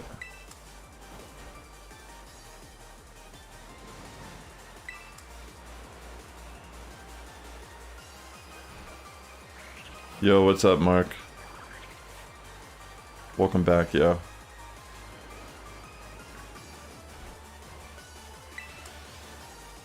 Okay.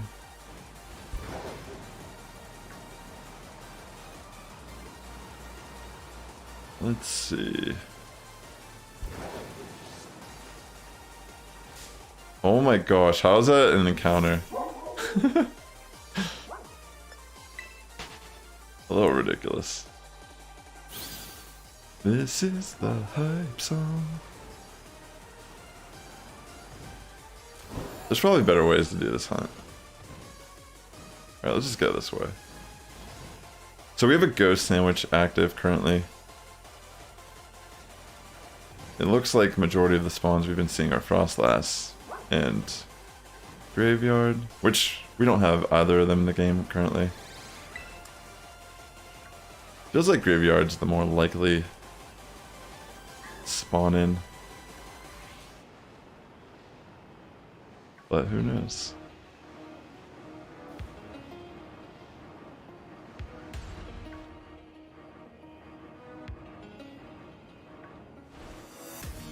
Right.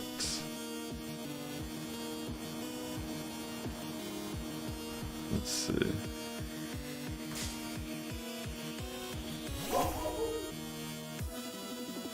Do you have a shiny Magikarp?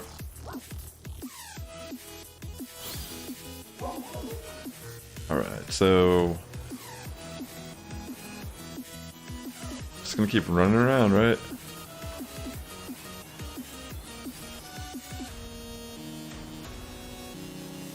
I'm assuming this is... I'm sure this is like... there's like a better way.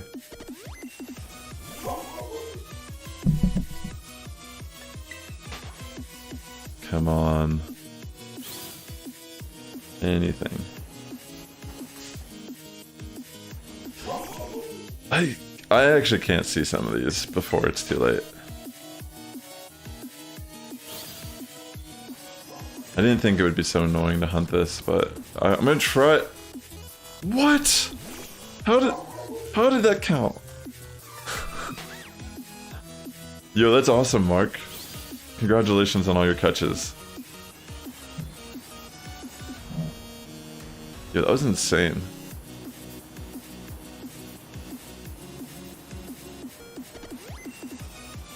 These hitboxes are whack, yo.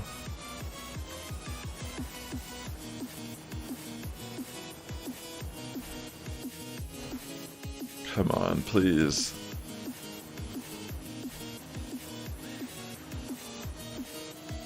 Just like bright white, like whoa. Is that the lighting? Or is it just because it's daytime? It like is a little intense. Jeez. It's like almost like pure white at times.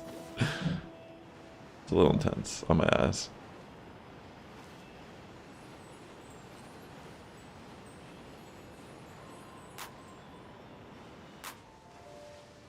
Alright, you just have to figure out who's bringing what for your sandwich, and you should be good. Like, someone bring red pepper, someone bring green pepper, someone bring yellow.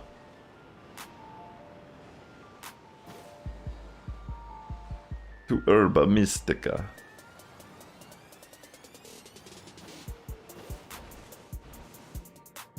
You like Iron Valiant the most? You found the shiny Tarantanola or whatever and got rid of him? Why'd you get rid of him? You didn't like it?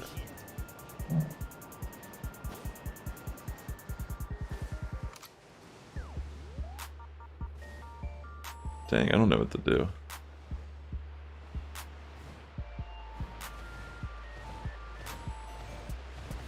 This mountain is treacherous.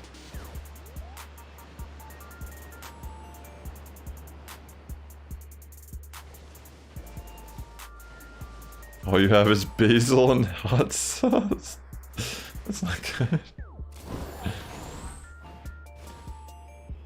I mean, unfortunately, like, most of those you can just buy.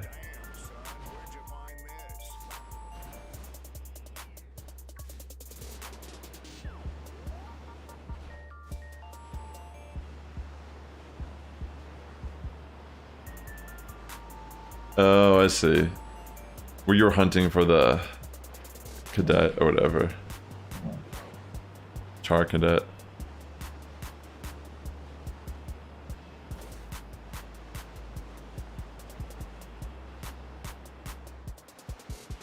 Dang. You know, honestly, there's a Pokemon sandwich simulator. You can actually go to it. It's a website. Like, there's a GitHub, and you can just pretty much use the emulator on a website. Well, it's a simulator, excuse me, not emulator. You can put ingredients in, and it'll tell you what the outcome will be. So if you all like say like what you have, you can kind of figure something out. I guess I could link it. It's like interesting. It's ways that you could also just kind of find different ways to make sandwiches. Like say you want to do like a, I don't know, encounter. Like you don't care about marks, but you want to find like, wait, there's another one.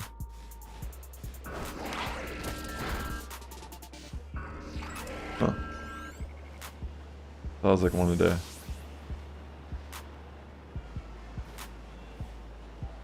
I don't know. I need to look into it myself. I'm just like running by this area for the first time. I forgot there was even Spiritomb in this game until that moment. But I guess people do sometimes run it as a trick room setter. Yeah, I feel you, Dragon Song. I need more Herba too, bro. I'm gonna have to grind off stream. Some raids at some point.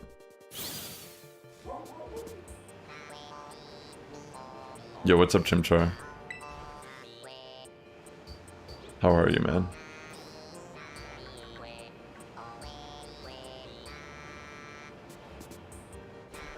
I have about 7 minutes left on this sandwich. We'll see. Let me know how that turns out, yo.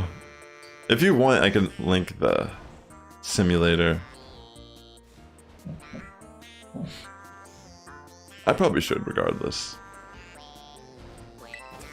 That's good to hear, Chimchar. You still down to do that trade? I forgot to check my Twitch messages, if you messaged me or not. You still down the trade that shiny Slitherwing for shiny Iron Moth? Okay. I'd be down to do it after this. Like, if I have the Sassifrass set, I'd be down to do the trade real quick. And then I'll, like, make another ghost sandwich.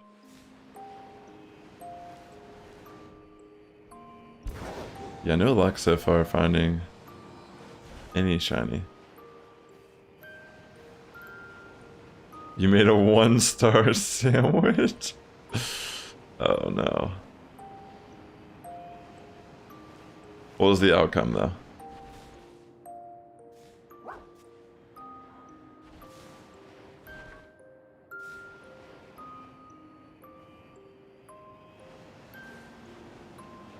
Alright, cool. I'll look into it. Thanks, Ada, for letting me know that. Austin Johns plays is the GOAT.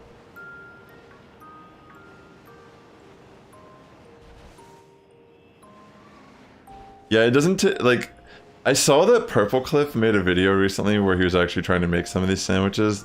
See, that I thought of that idea before, but like I wasn't gonna do it. I'm glad someone did because it's like definitely genius content.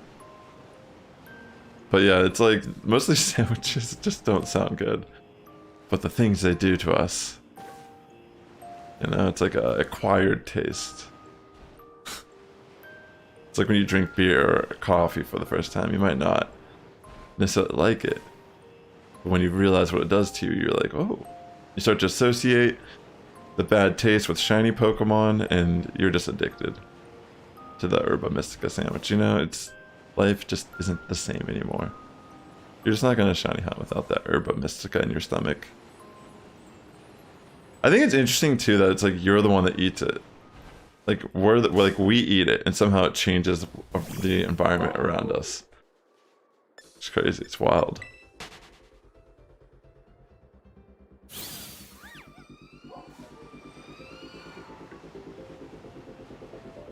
Yeah, that sounds nasty.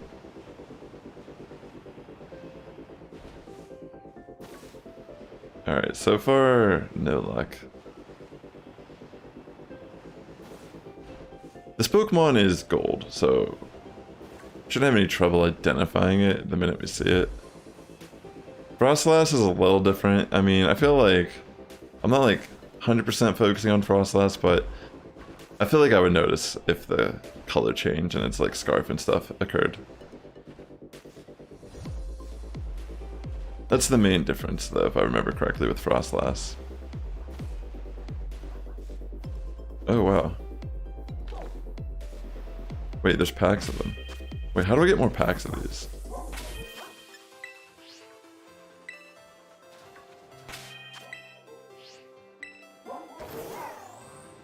Can I find more of that? Dang. My eye.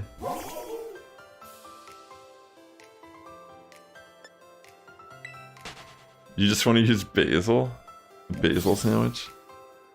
Why?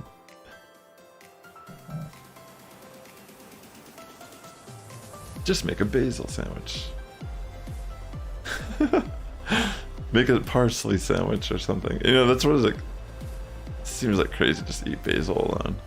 Maybe put some mozzarella and like tomato at least.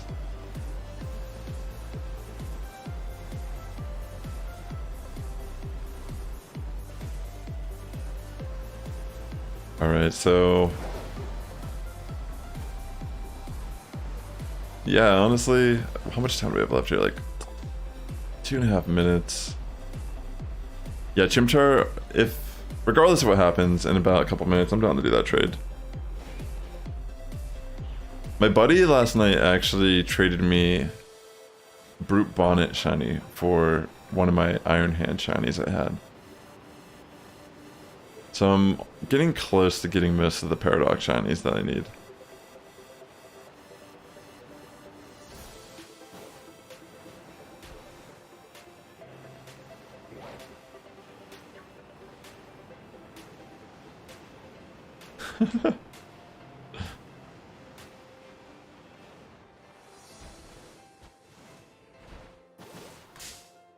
You're denying your urge to battle to shiny high. I feel that, Melissa. Alright, Hero King, take care, yo.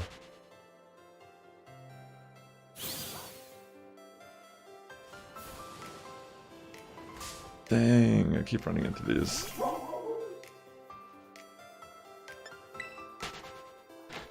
I don't know. So far on our first attempt of this area with that sandwich, I haven't had much luck. I know it's just kind of random, but...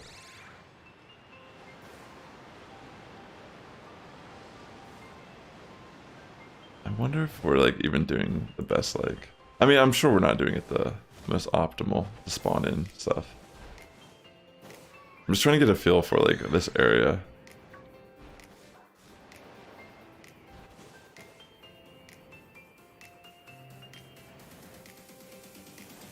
Alright, we're almost done with this boost. Oh, sick. Yeah, that sounds good. You're down to do the boost.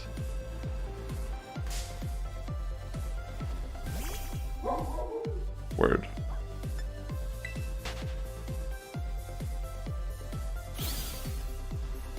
Alright. For the most part...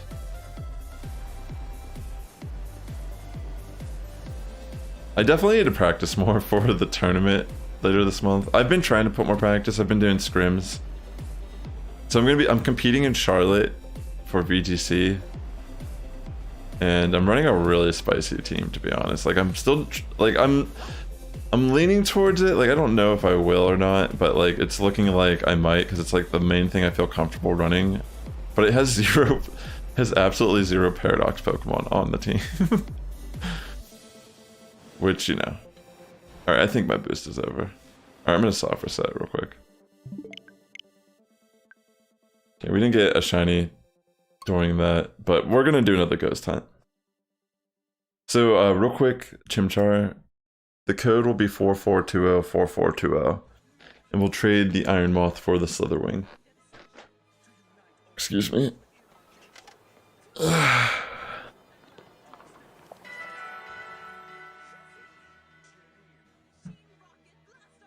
Let me just make sure I have this labeled correctly. I'm giving you the correct one. But yeah, for the most part, we're gonna just try again in this area and just get the ghost boost. See if we have any luck.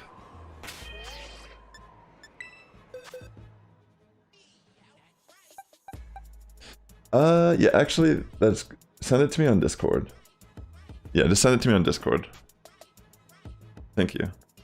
So we've gotten 10 of the patterns so far for Vivillon. We caught this one earlier today on stream, the Icy Snow. I'm pretty happy about that. But, oh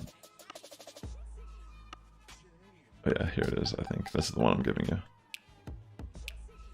Yeah. Just want to make sure it's not the 0 attack one that I'm going to use for battle.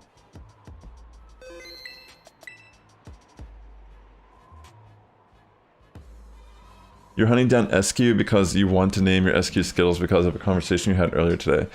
SQ's a sick shiny. Honestly, even like SQ competitively is kind of a cool Pokemon. I feel like no one runs it, but I feel like it's just like underexplored.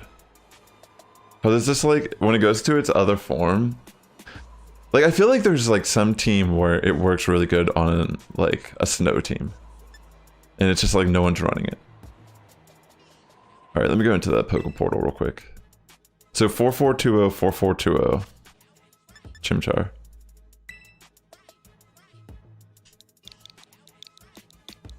SQ is such a cool shiny though. Purple. I love purple in general. It's a good color. Alright, ladies and gentlemen.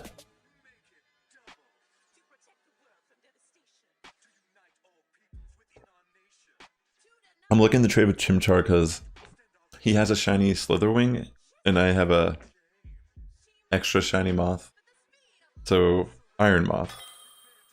So I'm trying to... I have Violet, so I'm trying to get some of the Scarlet shinies that I don't have yet. Alright, here you go. There it is. Shiny Slitherwing. Very cool. Thank you, Chimchar.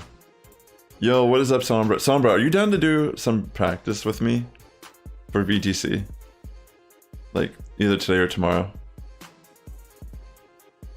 Wait, you have Scarlet? Oh, I didn't even realize. I think you should, Melissa. Like, why not? Like, Abomasnow and Snow is not even bad. It's actually, Snow got boosted. Ice types got boosted in this gen. So I think SQ, especially since you could Terra it, I mean, it hits really hard, yo. It gets really fast. Yo, thank you for that trade, bro. It's gonna be Series 2, because I'm competing in Charlotte later this month, and it's gonna be, well, it's Series B, or whatever it's called. It's still the same one that we're currently in. Thanks, bro. I really appreciate that. Oh, you have both. So I'm still looking for Screamtail shiny, Fluttermane shiny. I think Fluttermane's actually probably the easiest one that Scarlet player could get. I'm surprised I don't even have that one yet. Like, what was the other one I needed? Sandy Shocks, I think. I think those are the only ones I need still. Let me move this over to my Paradox box. Yeah, I have all the ones in my game. I have Great Tusk. I have the Brute Bonnet. I now have Slitherwing. I have Roaring Moon.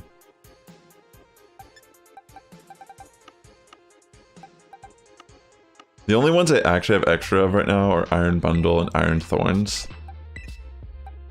So I guess I would trade Iron Thorns for a Sandy Shock shiny. And Iron Bundle, I think, would be... What would that one be? Screamtail, I think, maybe? Wouldn't Fluttermane be the Iron Jugulus? I don't know. Like, I just try to look at their dexes and I just equate them based on their dex entry to each version. The thing is, like, I don't have an extra shiny Jugulus. And that's what I would trade it for. Unless you just want something else that I have extra of, but...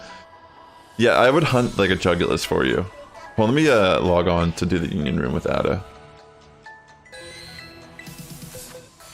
The wings wasn't marked, no.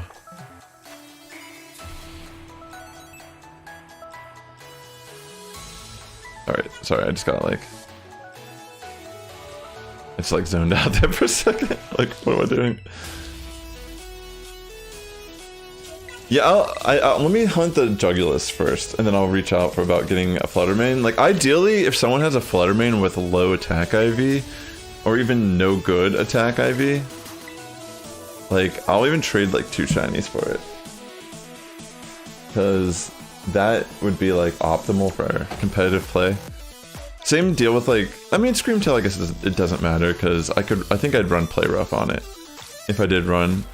I mean, technically there is usage for like you could run like Calm Mind on Screamtail, technically. You have shiny Iron Jugulus, so you'd want something else if you did trade for it anyways. No, I want the Ghost one. I'm hunting Ghost, yeah.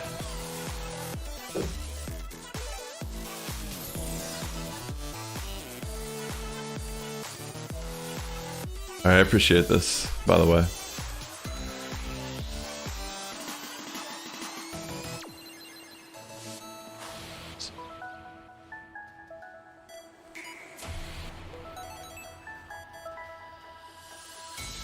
So the Iron Bundle shiny would be for the Fluttermane? Is that what you're saying? Is that what it would be? I'd have to look at the decks. I do not remember. I feel like it's Iron Jugulus, because in my brain I've told myself that's what it is. So am I bringing 2 cheese and Assault? So essentially I'm getting a free shiny hunting boost right now.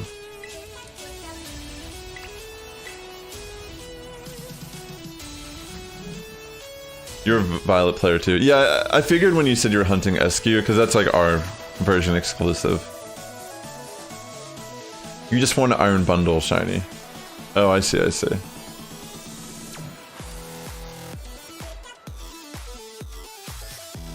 Alright. Like, there's a part of me that wants to hunt the version exclusive shinies with my OT, but the way the Union Room is, it's just so much harder. Because they won't spawn unless there's a person, like the person who has Scarlet is in the same area as you. And, you know what I'm saying? It's just odd. But technically it's not the worst. Like, you can go to an area in Area 0 and like, the Scarlet player can kind of just stand there. Maybe even like fight things to despawn them.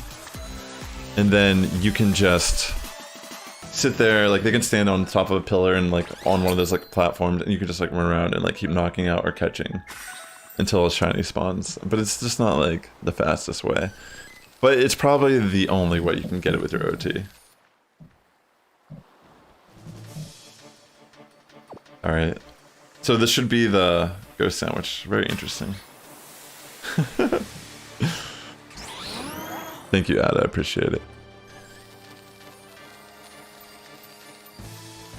I hope I get this shiny because... Thank you very much. I thought I mean, obviously... We didn't find anything, though. Like, there was absolutely nothing. I'm gonna try over here. That's cool. Thank you again, Ada, as always. Alright, we got our Ghost Boost. It's nighttime again in my game, so there's probably gonna be seeing some Gasoline Haunter.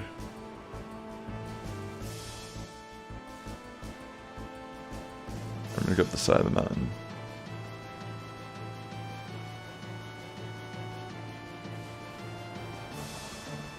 Like, I want more pack spawns like that.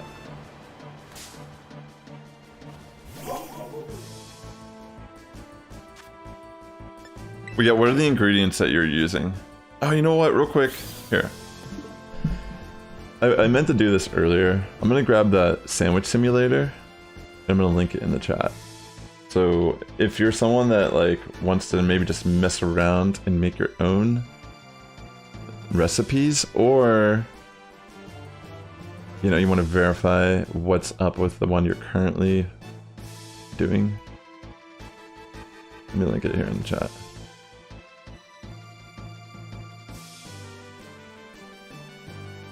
So this will take you to a website that's essentially just like a... You click on the like icons for the ingredients, like what the sandwich is, and then it'll tell you at the bottom what it should turn into in game.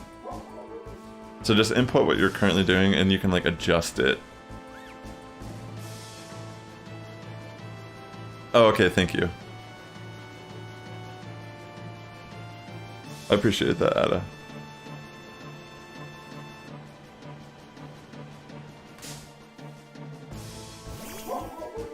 So yeah, we're just kind of running around, trying our luck.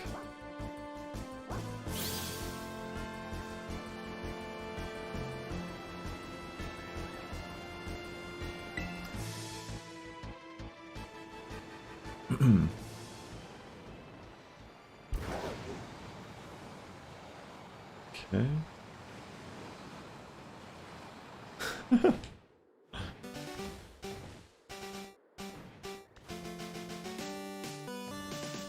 I don't know.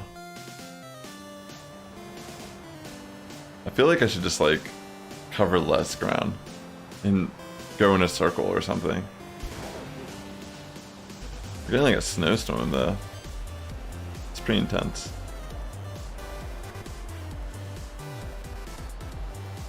Rover room, just chilling down here.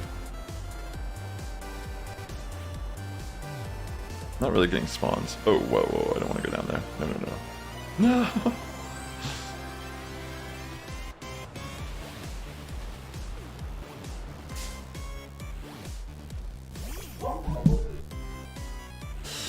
Yeah, like, I mean, it's definitely rare, but if that one Fluttermane exploit still works, where if you use the Ghost Sandwich during the day in Area 0, it'll force spawn only the shinies in. You could technically do that to find shinies, and I think it like there's a way that if you sit on the shiny long enough, another one will spawn in as well. So I think you can catch multiple shiny Fluttermane in Scarlet with like a weird ghost. It only works for Scarlet because there's only like one Paradox Pokemon that's ghost type. But yeah, like you don't have to go out of your way to do that, but if you do, then I'll definitely like I'm down to trade you like 2 shinies or whatever. Like I'll give you that iron bundle for sure.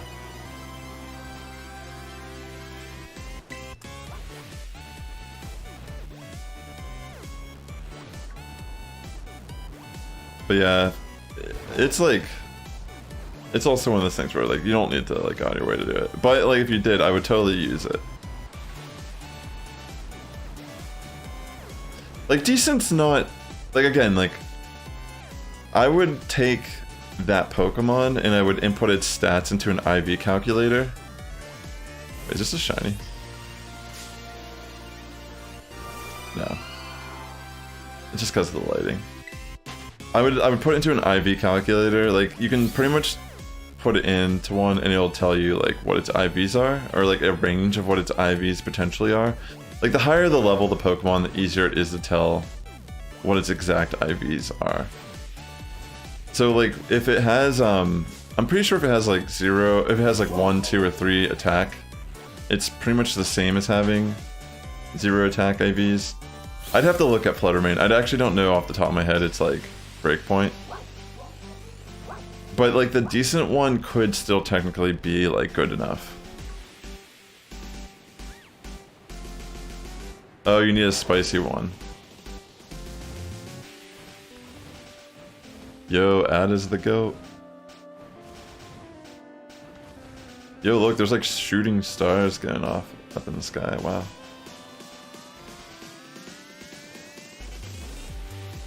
I'm just gonna go up and down this mountainside. Maybe that's better.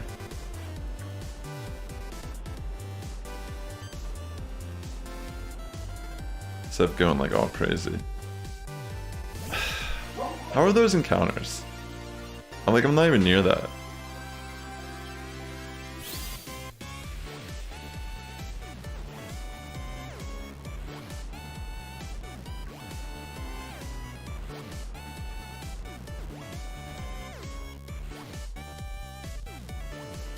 I don't know why I was like staring at that. I'm just like,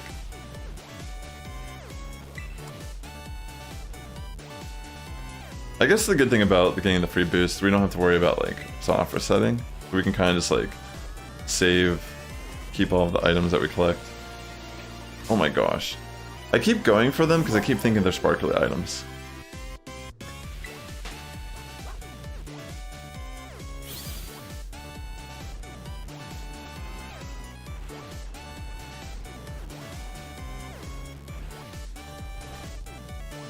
Nothing yet.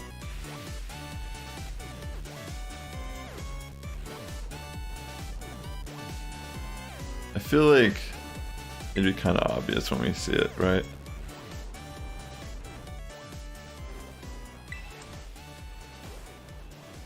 Little doggy.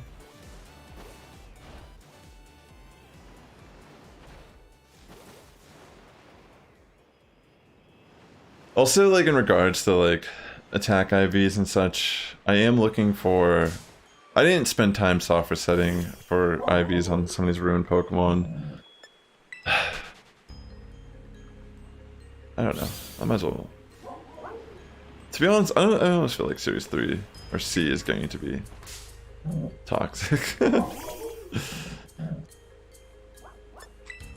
I feel like it's going to be... Like, the fact that there's a Pokemon that can run Fisher legitimately on its moveset, and it's like a good call. Like, I know Dondozo was doing it, but it's like still bad accuracy. Like, that just seems like a nightmare. Like, it's gonna be a flying meta? Like, I don't know. Dragonite everywhere. Or Dragonite's just gonna be OP. Not like OP, but like reliable. Dragonite's been pretty solid, honestly, throughout Scarlet Violet VGC. This dog is driving me up a wall. Between me like legitimately not seeing it in time and running into it, and then the ones where for some reason it clips, but I'm like not even near it. I don't understand that. It's getting to be a little much. Like it's painful. Where are all the Pokemon? I'm gonna go back.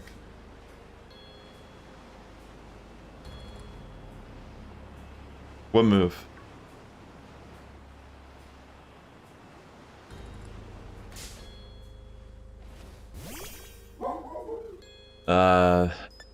Drift problems. That's not good.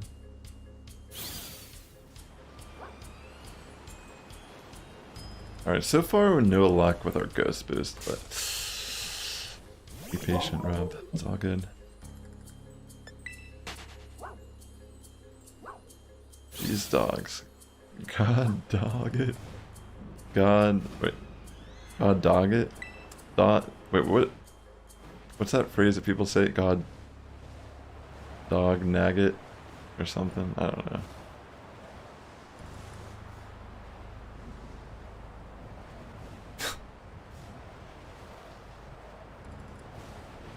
I'm just gonna jump.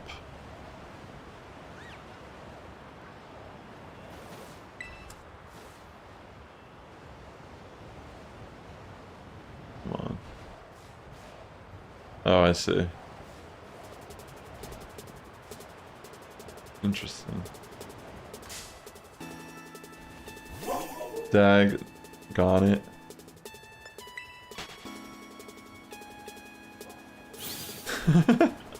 I read that like with no emotion at all.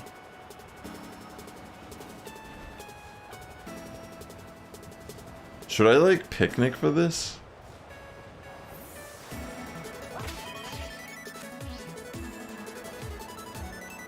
I want to see what a picnic looks like for this Pokemon.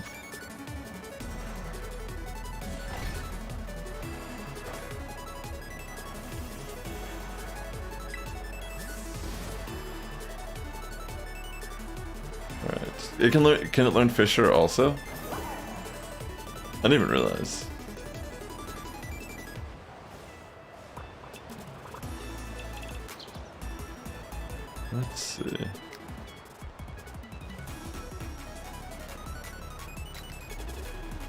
Dragonite, the OG. Still kicking it 9 gens later.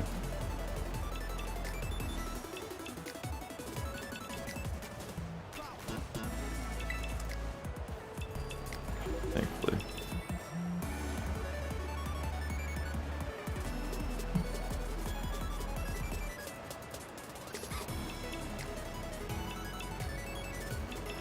Sounds good, Ada.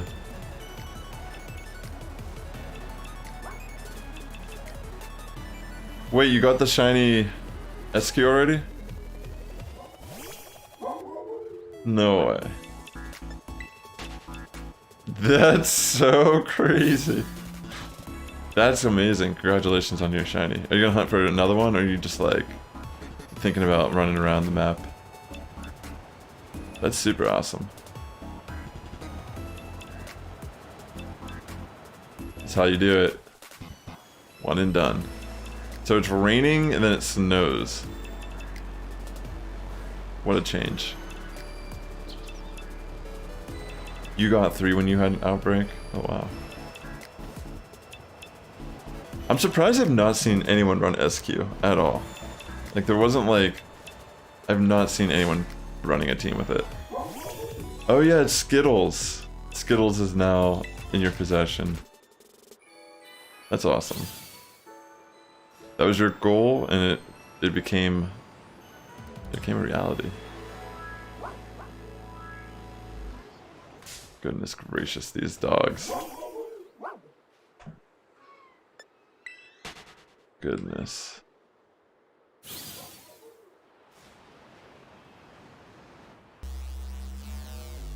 I feel you. You didn't really need it.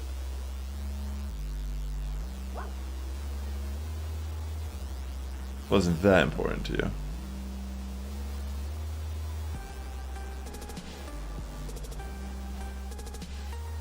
Yeah, I don't know. This is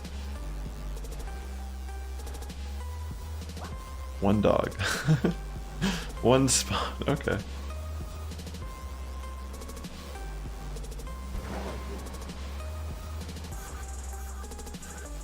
It's like pinkish purple, yeah.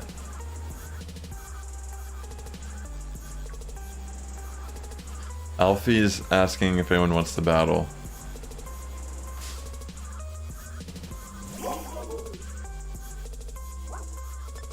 They're looking to take it to the arena.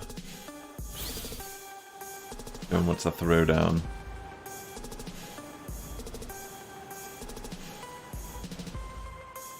Come on, dog.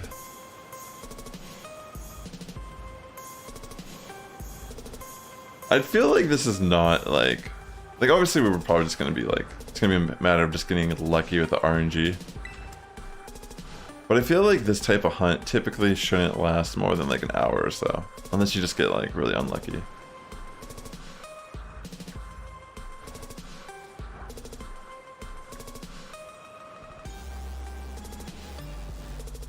I mean, it's like we're checking so many Pokemon.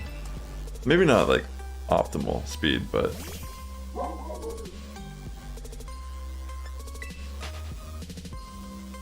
word, Chimchar. Single battles. I want to actually build a singles team at some point. I haven't built anything for singles in this gen yet.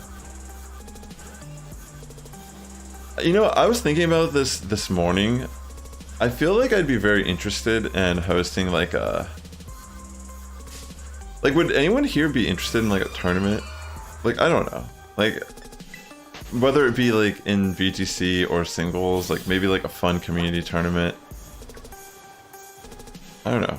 Like maybe there's a way I can like host that. Like, I don't know though how it could work in regards to like streaming wise.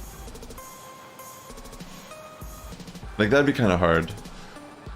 Because we couldn't really see like every battle unless like people who are competing had capture cards in OBS or something, I feel like. Maybe just like something to do in Discord. And maybe some of it can be streamed. Like, I don't know. I'd have to think about how that could even work, to be honest. Maybe if it was done in Showdown.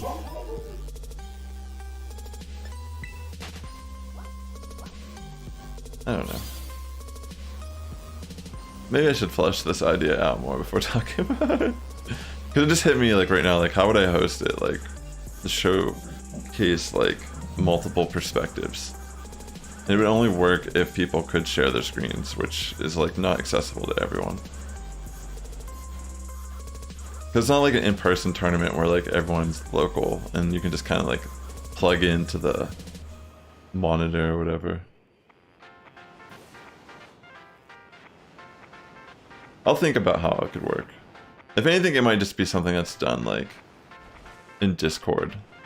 Like maybe we'll have like Swiss rounds and you get like paired up with people. Like over like a day or two or something. Like maybe it won't be like you have to finish your matches in the same day. Like you have like 24 hours or 48 hours to finish your match with your opponent. I don't know, I'll think about how it should work. Like that would be the easiest because it would be more just like hosting it at that point and making sure like it goes smoothly. But actually doing a live stream where it's like a full tournament. The only issue from like a live, like I've done stuff before like for like other games, and it really just comes down to like being able to show multiple people on stream. And it really just comes to like a technical aspect of like not everyone will have that. Like in this game, like I said, it would have to be like how I'm sharing my game with you right now. The people in the tournament who would be on stream would have to be doing the same thing and share it to me over like Zoom or something, which isn't like the easiest thing to get going because we have no idea who would win and get to the final rounds. And then it'd be like pretty much, it'd almost be like a requirement that if you join the tournament, you could do that. And I don't really want to make that like a barrier of entry to a tournament. So yeah, that's what I'm saying. Like I'll have to think about more how I would go about doing this. But I'm just thinking out loud. But I would like to do stuff like that where we do community tournaments and such. Like ideally, like it'd be amazing to showcase the entire like, at least like a match from each round. You know, like two like players duking it out. Like that would be amazing. Like that's really all it has to be. It doesn't have to be like, you know, and ideally like the top battler at the end. But like I said, there'd be no way to guarantee unless it was a requirement that the top, like say like two people made it to the final and none of them, like neither of them could stream it. It'd be like, what's the point of streaming it? It'd be like, yeah. So that's what I'm trying to say is like, if I wanted to emphasize a little bit more, it's like, am I emphasizing a little bit more on the content or just like hosting a tournament? And I think I would rather just host a tournament. Just to like, you know, if people are trying to practice for regionals or whatever, it could essentially just be viewed as that. Or like if we're doing singles, like that would in itself be like unique. Or we could even create our own format, you know, like say we even just do a Series A format, or we bring back Series B. You know what I mean? We could really do whatever, honestly. Like we could create our own meta. Like we could ban certain Pokemon. Like we could do Paradox Pokemon, but like Fluttermane and Iron Bundle were banned. You know what I mean? Like we could figure out something that like everyone was like kind of interested in. But yeah, like I'm just kind of getting ahead of myself here a little. A metronome battle, yeah, like they've done that in Sword and Shield before online, but yeah, that could be fun. Just like only Pokemon that can learn metronome. Yeah, like every Pokemon needs a sassy nature. But yeah, I don't know, that might not be the best guidelines, because some teams would be OP regardless. You can't spectate in Pokemon Unite? Oh wait, no, you can. I'm pretty sure you can in Pokemon Unite. You can spectate matches, yeah. Where's this graveyard, yo, for real though? Dang, really? We've just been unlucky.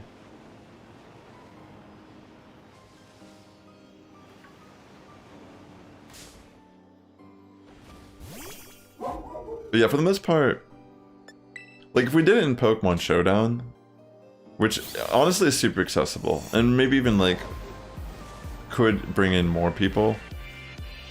I can technically view people, like I can watch battles as a spectator. So technically, if we did it in Showdown, That would be sick. But it's just like something about playing in cart. It's just like getting like the music, the graphics, when you terrestrialize. You know, it's like a little more hype playing in cart versus showdown. But yeah, like we could like stream a full tournament in showdown more than likely. And the barrier to entry would probably be a lot higher. I mean, excuse me, lower. Because it's so much easier to just build a team in showdown.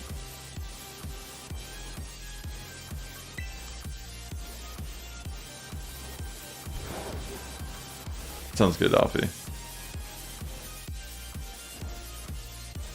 That would be fun though, like a metronome, because like we have terrestrializing in this game now. So it's like, I know Gengar, Clefable, stuff like that can learn metronome. I think Jigglypuff could. I imagine Screamtail can learn metronome if Jigglypuff can, because they essentially learn very similar, if not the same moves in the game.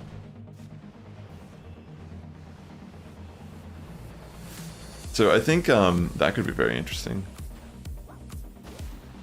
Screamtail with metronome, such a bulky Pokemon. Yo, what is up, Bruce? Great to see you.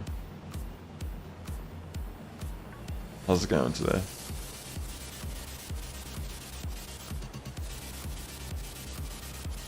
Welcome back, Alfie. Lucario can learn metronome? Yo, honestly, a metronome battle sounds so fun. I think, like, we should do that. Like, we could do it in cart. Like, technically, if we're doing something like that, it's not that serious. Maybe we should just do it like a fun... Maybe I can, like, do it in a way where it's, like... I could still stream the battles, but it won't be, like, so much pressured on... You know, other people being on the stream like that. I don't know. Could be just fun. It just sounds fun. You never know what's gonna happen in a battle like that. Apparently like 50 plus Pokemon can. I'm trying to think of the ones like off the top of my head that I can remember. I feel like a lot of normal types can learn it.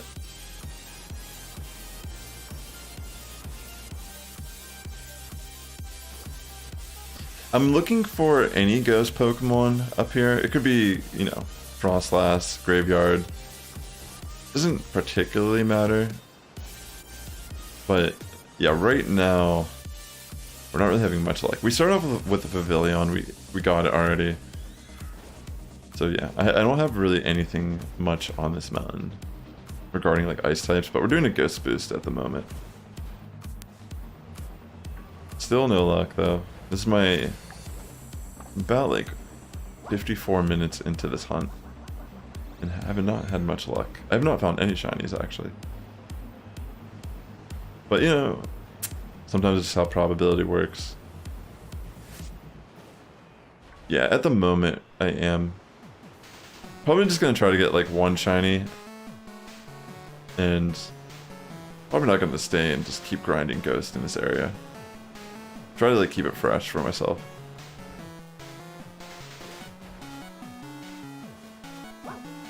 You have shiny Gengar? Oh, yo, nice.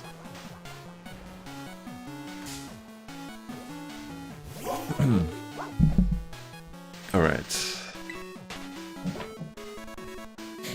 Thanks again for coming down to the stream today. I hope everyone's doing well.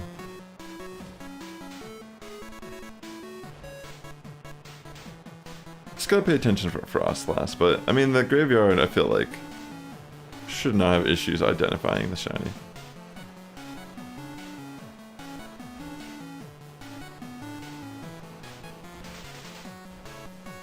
So, I haven't really put much thought into it, but if I'm not mistaken, it's the Flying Terra, right? So, I was thinking maybe even like Hisuian Zoroark, maybe. But it depends. I don't know how tanky like a Zoroark can actually be.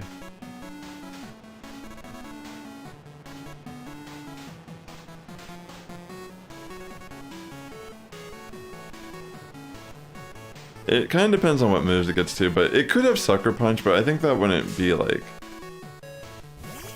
I don't know. There's probably something that we already have that you can use, to be honest. Because Ghost Grass, Flying Terra.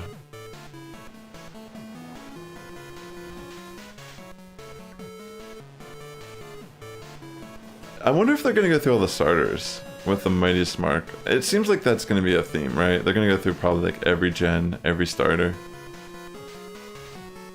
Or I don't know. Like that would be easy not like easy content, but that would be like content for a while. And you know, getting a Pokemon with Mightiest Marks is it's the only way to get it, so.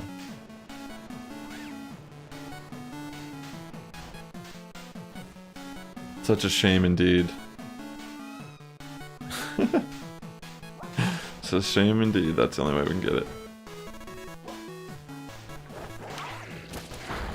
I feel like I'm seeing things.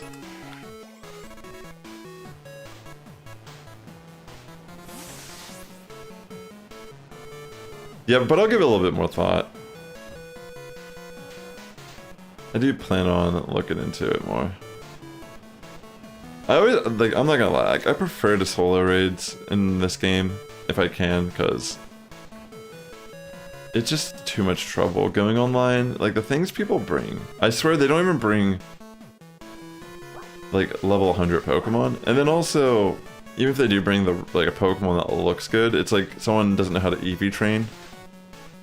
Like, it's so obvious. Like, I've done so many raids with Iron Hands, for example.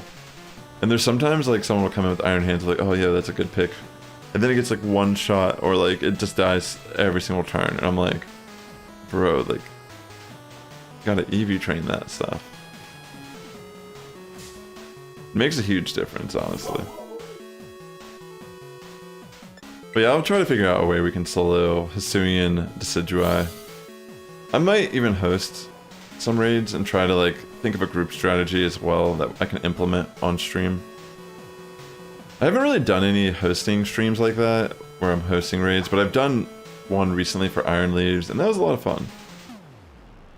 I felt like it actually went relatively smooth.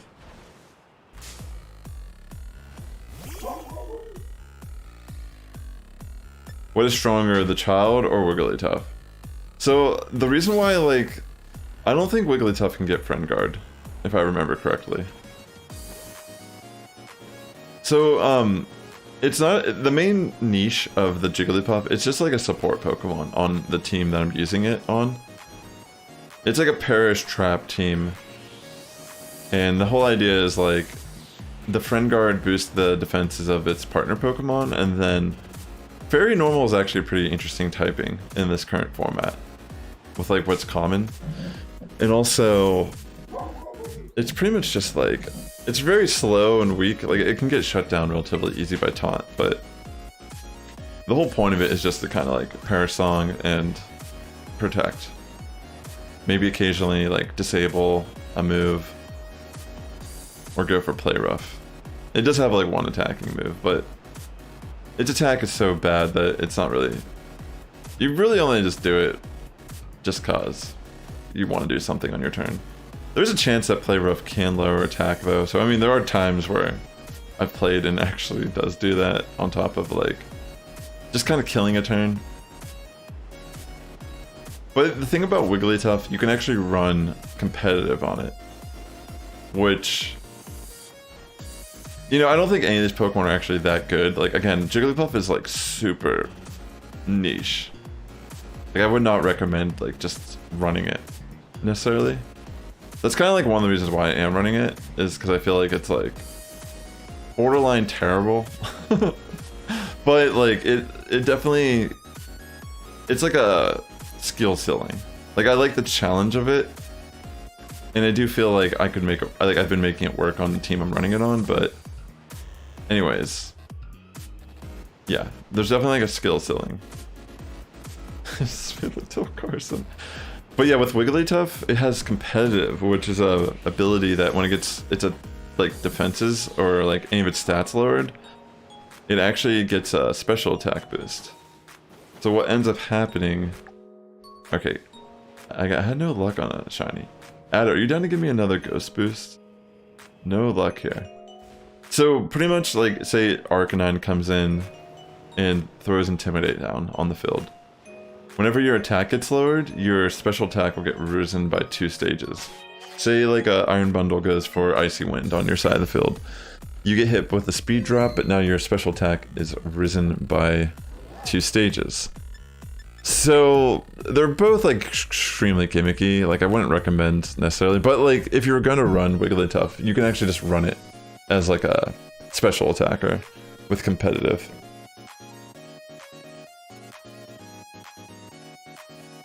Honestly, like, Fairy Normal is not terrible. Like, it's immune to Ghost, which there's a lot of Ghosts running around. Obviously, you gotta be careful with stuff like Golden Go. You're not gonna be able to do, like, anything to Golden Go. But, like, a good option for, like, the Pokemon that are weak to Steel, usually, like, Fire, Steel, even, like, a Water Terra type are reasonable. So you could just, like, create, like, more of a defensive, like, Terra type for your Pokemon, and that's a scenario where I think it'd benefit a little bit more, because yeah, like I don't think it's worth it to double down on like because you can run like technically you get access to a lot of different elemental moves as Wigglytuff. I think you get like Thunderbolt, Ice Beam, Flamethrower, if I remember correctly. And again, like honestly, like the more I'm talking about it, I almost feel like Wigglytuff is like slept on. Like I'm looking at it like it's probably not that great, right? But it's like has so much HP. Like honestly, it's probably terrible. But there's so much Intimidate and such running around that like I don't know.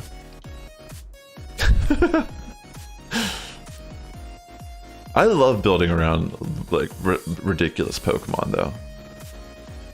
Like I was trying to make a team around Cyclizar for Series 2. Like that's not that wild, but if you're thinking that like Iron Bundle and Fluttermane are like everywhere, it makes it a little bit difficult to run a Pokemon like that.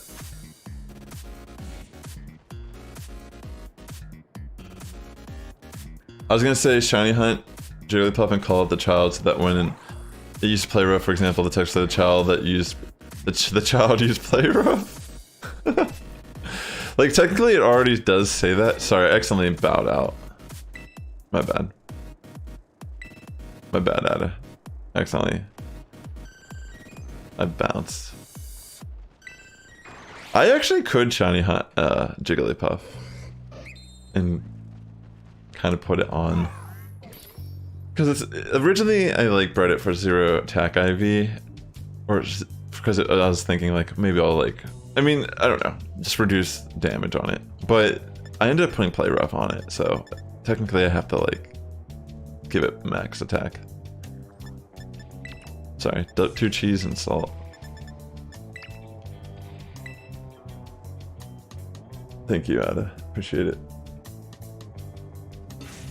Alright, this is gonna be my final boost for the stream today. If I don't get a shiny, then what the heck is going on?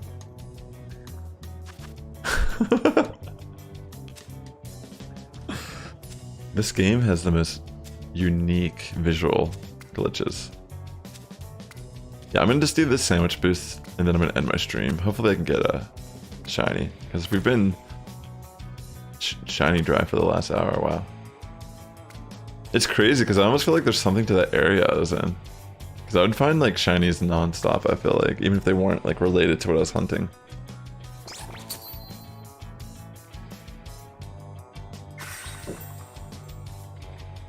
But yeah, for whatever reason, this area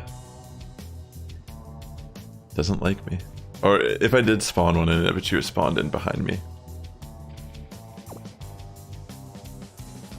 Thanks again for coming into the stream though. I need to like dedicate some of my time practicing for my tournament.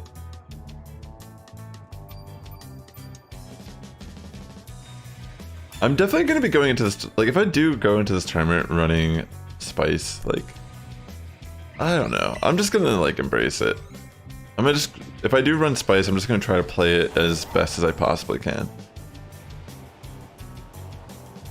Like the thing that's funny, like the team I'm potentially thinking about running for Series 2, or excuse me, Series B, is a team that's legal for Series A. And I kind of wish I thought of it during Series A, because I did compete in San Diego, but my team was not as fleshed out as it could have been. Like, it was a completely different playstyle than what I actually ran. But... oh wow, there's the Iron... I didn't even realize this is the Iron Leaves raid right here. I've been running by this like the whole time. There's not really that great of rewards from that raid.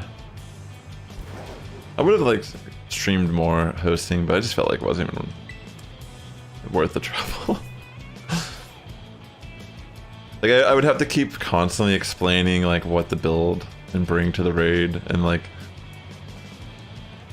you know, even like we'd occasionally just get like perfect runs and then like constantly get wiped. Just the nature of the beast.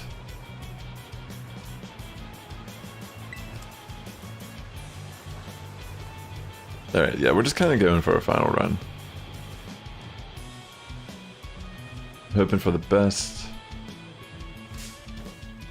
Goodness.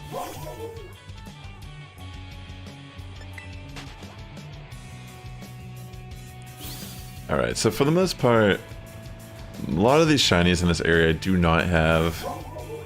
We ended up doing the Ghost, which you'd think would improve our odds for getting something we don't have, just because it's like less options.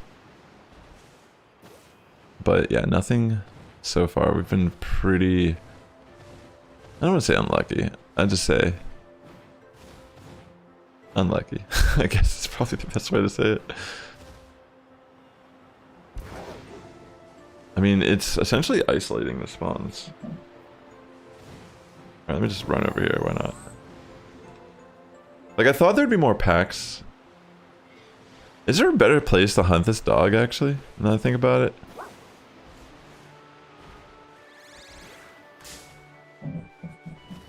Like, if I remember correctly, it does spawn in different areas than just here. But, I mean, it doesn't even seem like it's necessarily the area. Like, we're getting a lot of spawns. I mean, of course, there's like moments where we're not really getting much of anything, but... I think it balances out, right? Maybe we should just keep moving.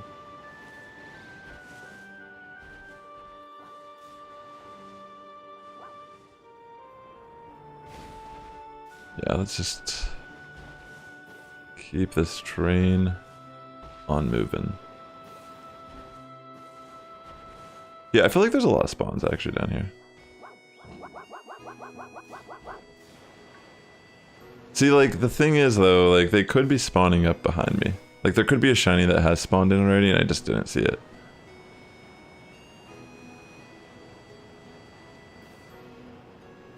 So, I mean... I wonder how much that happens. How rare, or like how frequently that occurs to people. Yeah, I think I'm just gonna keep running up and down this side of the mountain.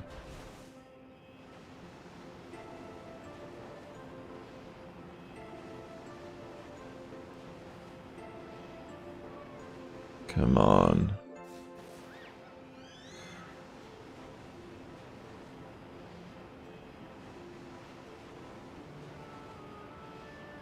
Alright, I'm not gonna go up there, I'm just gonna go back down. I'm gonna try to keep a more simple path. Like, I think it's the shorter, not like shorter, but there's a lot of times where I just get like to a dead end and I just like jump over stuff and oh wait. I'm pretty sure this is shiny. Shit, I should have saved. Oh. Well, technically I can't. I'm just gonna quick ball it. Okay, we found a shiny Froslass, which is kind of crazy because that's definitely the rare, and we quick ball it. All right, that's good because I didn't save before, and I was just thinking like, is there a way it can self KO itself? But I don't think it can. All right, well we caught Froslass. Let's see if it has a mark on it. No mark. Honestly, I wonder if Froslass could even be good competitively. Like, I never really looked at it in VGC. Alright, well, we got a shiny Froslass. That's sick. It was instantly recognizable. It's just like a subtle difference of the colors of the garment. But yeah.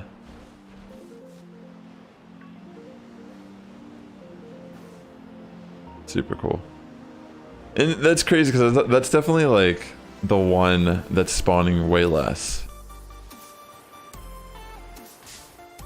But hey.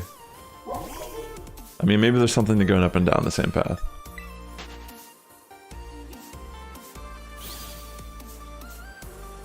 Alright, let's keep going.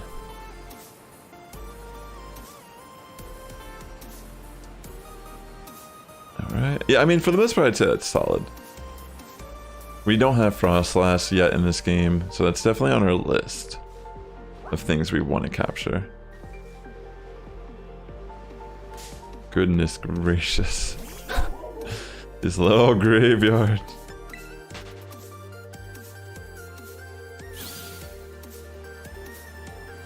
I almost wonder, was that another shiny? I couldn't tell. Like that Froslass. I mean, it despawned, but...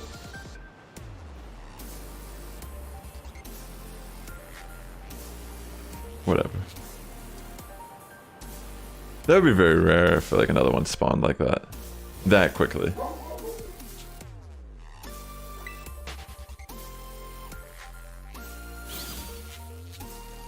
Taking a look behind me real quick. Nothing.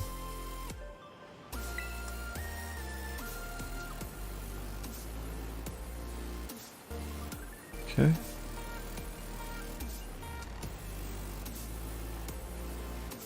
Yeah, I think I'll just run into town and then come back out.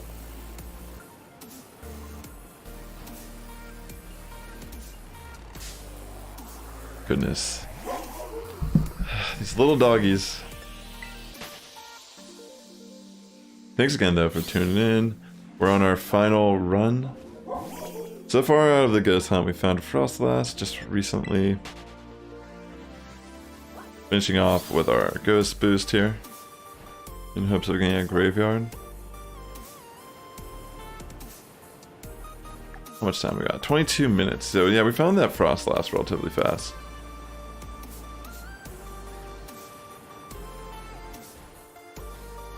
I mean, it's not 100% our target, but again, it's on the list. The metaphorical list that I've written.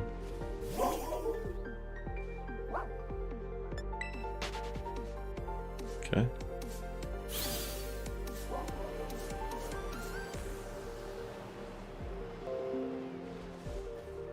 Got like a pop-up on my computer there. Lovely.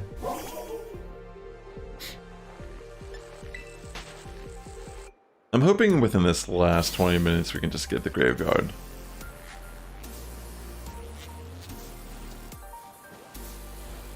I mean, just by sheer chance, right? I feel like the probability for how many we've seen is in our favor. I'm sure there's a faster way I could be doing this too. Like where I could just stay in one little area and just keep despawning and respawning. Like maybe this even.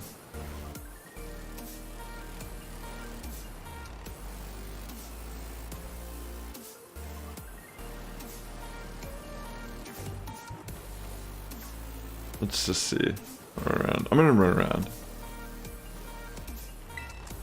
Great ball, okay. Where's my graveyard?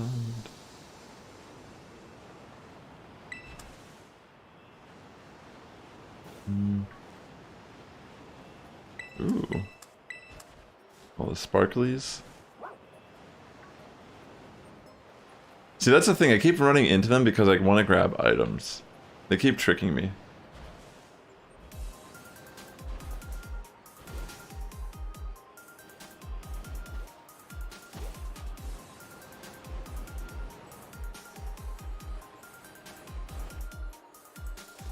So far, no luck on graveyard.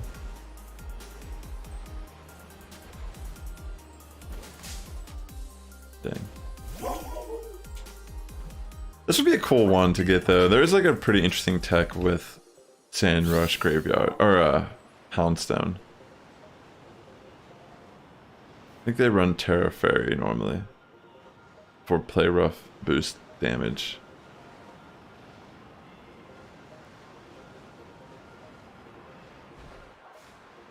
But yeah, it's a thing.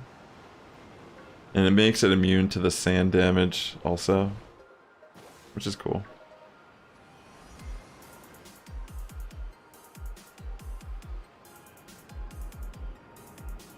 Okay. I really hope I get this before the end of my stream. It would just make for a nice ending.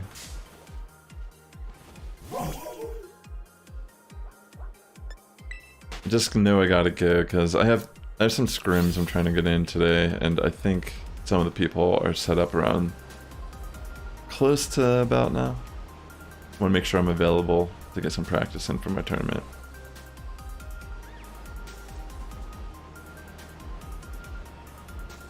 I wanna make sure I get the practice in. Wanna make sure I get the practice in today.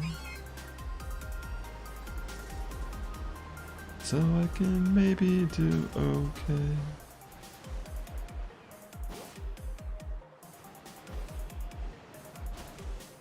I mean, if I do good in this tournament and I get on stream running a Jigglypuff, that would be amazing. Like, even if I don't top cut the tournament in the end, if I can at least like do good enough to like be on stream briefly. Because I feel like they're gonna look, and if I'm doing well and they see like someone's running a Jigglypuff, they'll be like, whoa, what the? Like, we should probably put this person on the stream. That's insane. We'll see though.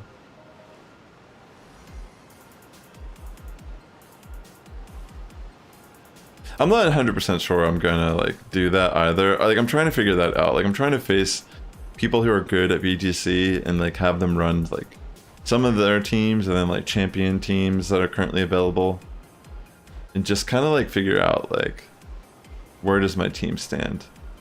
Like, no, I don't think there's really any team that can handle everything in the game, but you definitely want to account for the common like cores and common Pokemon that are frequent throughout like VGC.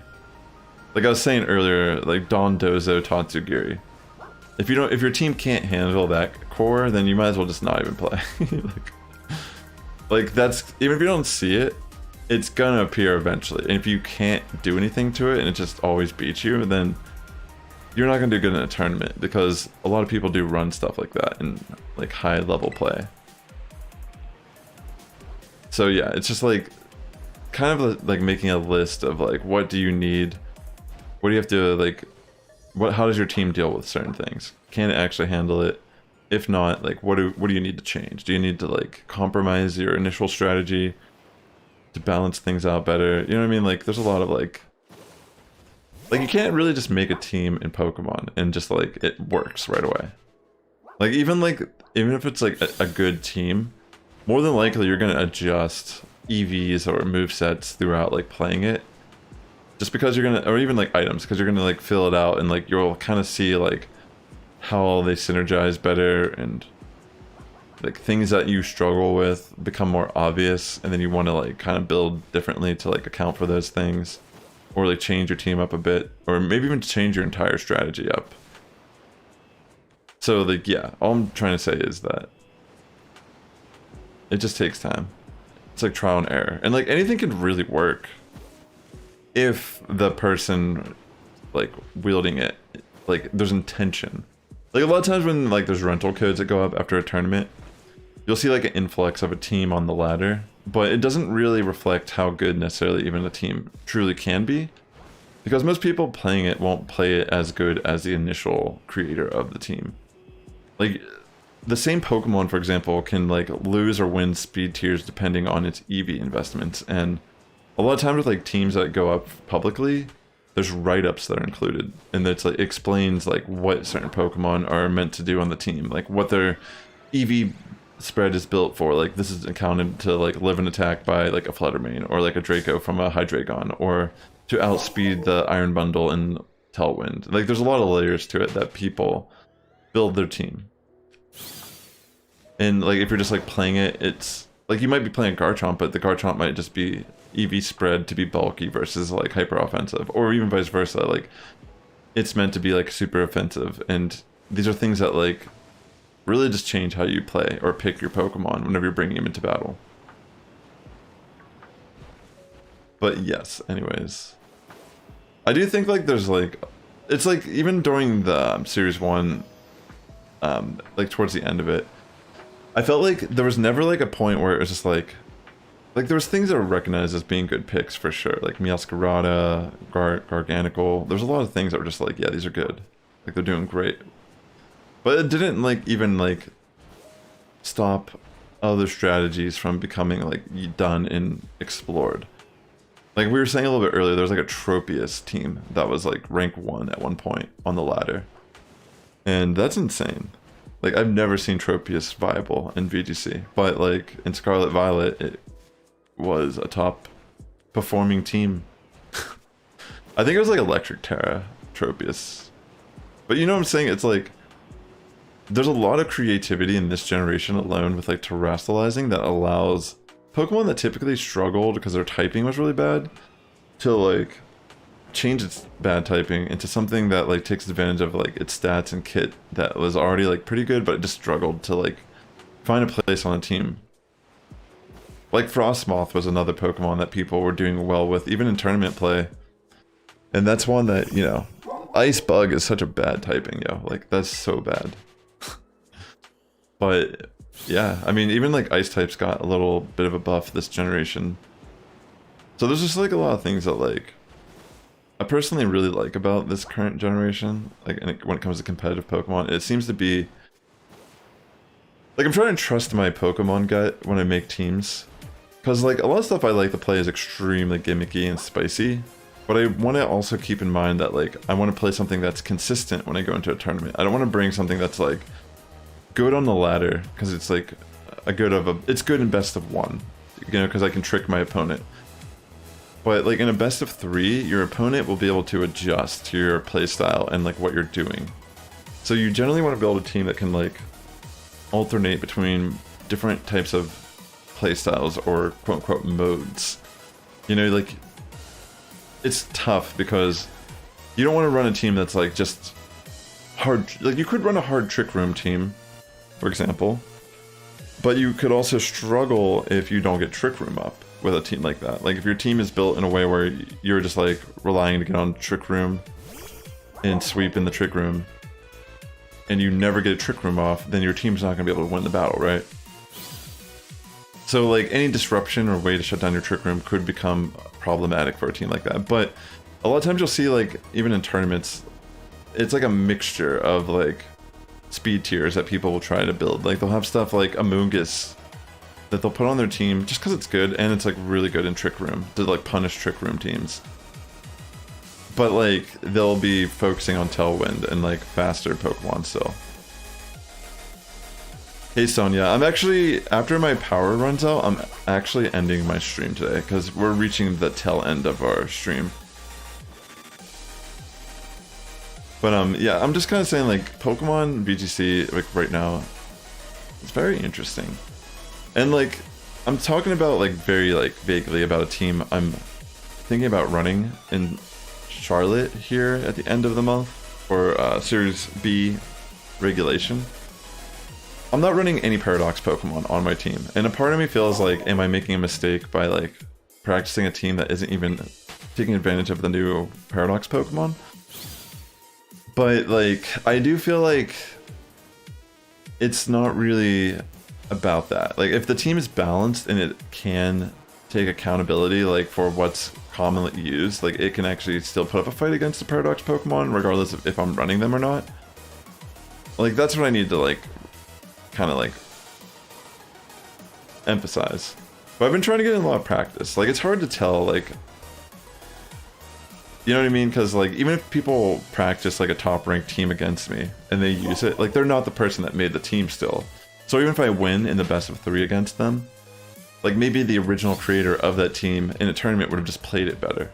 You know, like they would have like been able to adapt better to the battles. It's a hard situation to 100% figure out, but When I went into the San Diego regional, for example, I didn't really practice as much as I'm practicing for this tournament. So I also feel like, I don't know, there's probably something to just feeling comfortable with a team. So even if I'm not running Paradox Pokemon on the team, if I end up running it in Charlotte here later this month for a regional, then it's probably for the best. Like, I probably made that decision because I just felt comfortable, and I didn't see a reason or a flaw in the team to change anything. But yeah, it's like a tough decision because like I see like all these tournament results and it's like, it feels like it's like pretty obvious. Like run stuff like Arcanine. Arcanine's super good, but I'm not even running Arcanine, for example. And it's like, I weigh out these options in my head. Like Arcanine, just being able to intimidate and snarl is very good support on a team. Plus you could even like outspeed Golden Go and like knock it out. Like there's a lot of like layers to it. You can Will-O-Wisp physical attackers. But then there's certain scenarios where Arcanine just kind of like worthless. And the fact that it's like a Pokemon most people will expect to see, that's where I'm kind of like trying to like explain my thought process of building a team for a tournament is like, obviously I want to build something that's consistent. Like Arcanine, I think it's still relatively consistent, even if people expect Arcanine and they're going to try to like play around it or whatever. But what about running something that just like is good to counter something like Arcanine, or it's like similar to Arcanine but it counters Arcanine also, but it's more about like a skill ceiling of a player making that decision, you know? Like it's not like necessarily better than Arcanine, but it's like if you're a better player at like making calls on team selection in the like preview window and such, like maybe that pick is justifiable, or maybe you support your team to like complement that Pokemon a little bit better, so it like makes sense to pick that over Arcanine. You know, it's like a tough call because like Fluttermane obviously looks super good. It's like 44 or something % usage right now in the game, which is insane. Or maybe it's even in the 50s. I don't remember what it was at when I last looked. But it's like, that's what I'm trying to say is like, it's like you almost like want to run the Fluttermane for the mirror match, even if it is like a lot of times you might like be in a mirror match, because its offensive pressure is just so good still. But like at the same time, like everyone's going to be expecting Fluttermane and trying to counterplay Fluttermane. Do you know what I'm trying to say? So it's like, am I at an advantage to bring Fluttermane, or am I just like, you know, making it like, I don't know, it's like hard to explain. Like, am I becoming more predictable? Because there's like such a small, like, it's like, there's very, it's so hard to explain. Like, maybe you already get it and I don't need to like get into it like that, but I do think like there's something warranted to running the meta still. Like, I do think like it shouldn't be something that where you like to justify like, oh, I don't want to be in a mirror match. Because like obviously like if you're the better person at the mirror match, then like, yeah, you just need to practice it more. You can even build your EV spreads to ensure you win mirror matches. You know, like that's what you could be accounting for when you build your team. But yeah, a lot of times you don't really know what you should be EV spreading for until you've like tested out a team extensively. Yeah, but VGC is very interesting. I think it's fun. You know, I found this generation to be very exciting. I don't know how I'll feel about Series C. Right now I'm not too thrilled about it. It looks like it might be very centralizing. But yeah, Series 2 I still feel like, even if there's like some type of power creep with like Fluttermane, Iron Bundle, and Iron Hands, I still feel like the fact that I'm like considering on even running a team in this regional that has 0 Paradox Pokemon on it, I don't know, that's pretty interesting to me. Like that I'm like maybe confidently going to make a decision like that. I'll know by this week if that's what I'll do, because I'm doing some variety. I'm like facing a lot of variety throughout the week of like different type of players. I'm going to be trying to get some feedback. But I don't know, like honestly I have been leaning towards this team, and I'm speaking about it vaguely. I'm not like telling you what the team is. It's still kind of a secret. But Yeah, I don't think by any means it's like OP or like a team that is for the faint of heart. I think it's really like a team that it comes down to me like trying to play around a playstyle that I feel comfortable playing and then honing in on making that team work the best. Whether it be like compromising like Pokemon I'm attached to just to put on better picks, or just really thinking about like what are the best ways to deal with everything that's currently running around. And obviously ladder is going to be different than going into an open sheet tournament too. So Trick Room is way more common on the ladder, but I'm not even saying Trick Room is not a good tournament team. It actually just won a tournament recently. But I think it's been kind of like a slow grow. Like, I don't think like a lot of people are running it, but I think more people are going to, especially now. Seeing like how well Armorers and Indeedee have been performing with even like a Torkoal Lilligant team. Pretty insane, honestly. Like seeing stuff like that happen.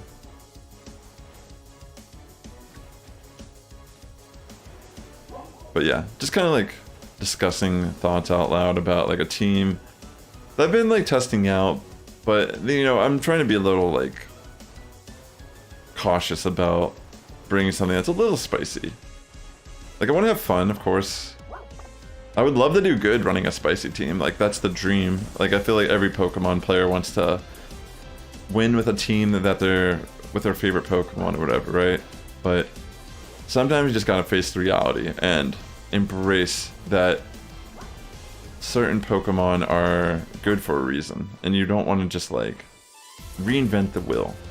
But I do feel like Pokemon, especially this game, is in such a unique state where like I think like it's very valuable to pay attention to a lot of the tournament outcomes and look at like what YouTubers and other battlers are doing, but there's also like warrant into like being very creative and like looking at like I said, if you're accounting for a lot of the meta picks when you build your team, but you're running off meta, then it could be something where it's just like the perfect Sunday. Like, you know what I mean? Like you just show up, the Pokemon you happen to pick on your team is one that no one was thinking what anyone would bring, because it's not like in that type of like usage currently where no one's like, you know, it's like when Mimikyu or Garganacl got used. Like obviously people knew Garganacl was good, but no one thought it would be like a tournament winning Pokemon, like apparently. Like I'm sure other people did, but like Mimikyu is really good, but not a lot of people are looking at Mimikyu. Like Baxcalibur. Like Baxcalibur was like, is really good, but like it took a while for people to start like running it like confidently. You know what I'm trying to say? Like these aren't necessarily like even off meta Pokemon. They're just Pokemon that no one's really using right now. And that's kind of like the point of the story is if you're passionate enough, if you're willing to like put in the effort, if you have if the knowledge is there, if you're good at like team building, you can essentially build a team that runs something that is unconventional and you can make it work. Purely based on the fact that most people will not really be able to catch on to, by looks alone, what you're trying to accomplish with your synergy in your cores. And I think that in itself is actually like a part of being a good Pokemon player. Like obviously like even when Ritsu did well, like that wasn't like a random pick. Like it may seem like, you know, say June just picked Ritsu because it's its favorite Pokemon, but it wasn't. Like he literally looked at it like, this is a good follow me user in this current climate of what's going on. Electric types are only weak to ground type. You know what I mean? It's like, it was just like the perfect storm for this Pokemon in the scenario that he picked it. So that's really what it comes down to, is like just sometimes making a call, being confident about it, and trying to like put in the reps, like putting in all the practice that you possibly can. All right, ladies and gentlemen, I think that's the end. Oh wait, no, it's still going. We still have a little bit. All right, let's see if we can get lucky in this last like 30 seconds. So far we really haven't had much luck on, well, we did get a Froslass actually during this half hour, excuse me. We did find our Froslass shiny, so I guess that is luck. But I thought we'd be able to finish off here with a Graveyard, but it's looking like that's a no-go.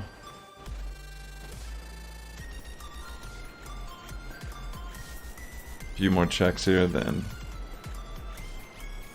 that would be done here. Yeah, I think that's all right. Alright, ladies and gentlemen, so no luck there on our final like 20 minutes of hunting.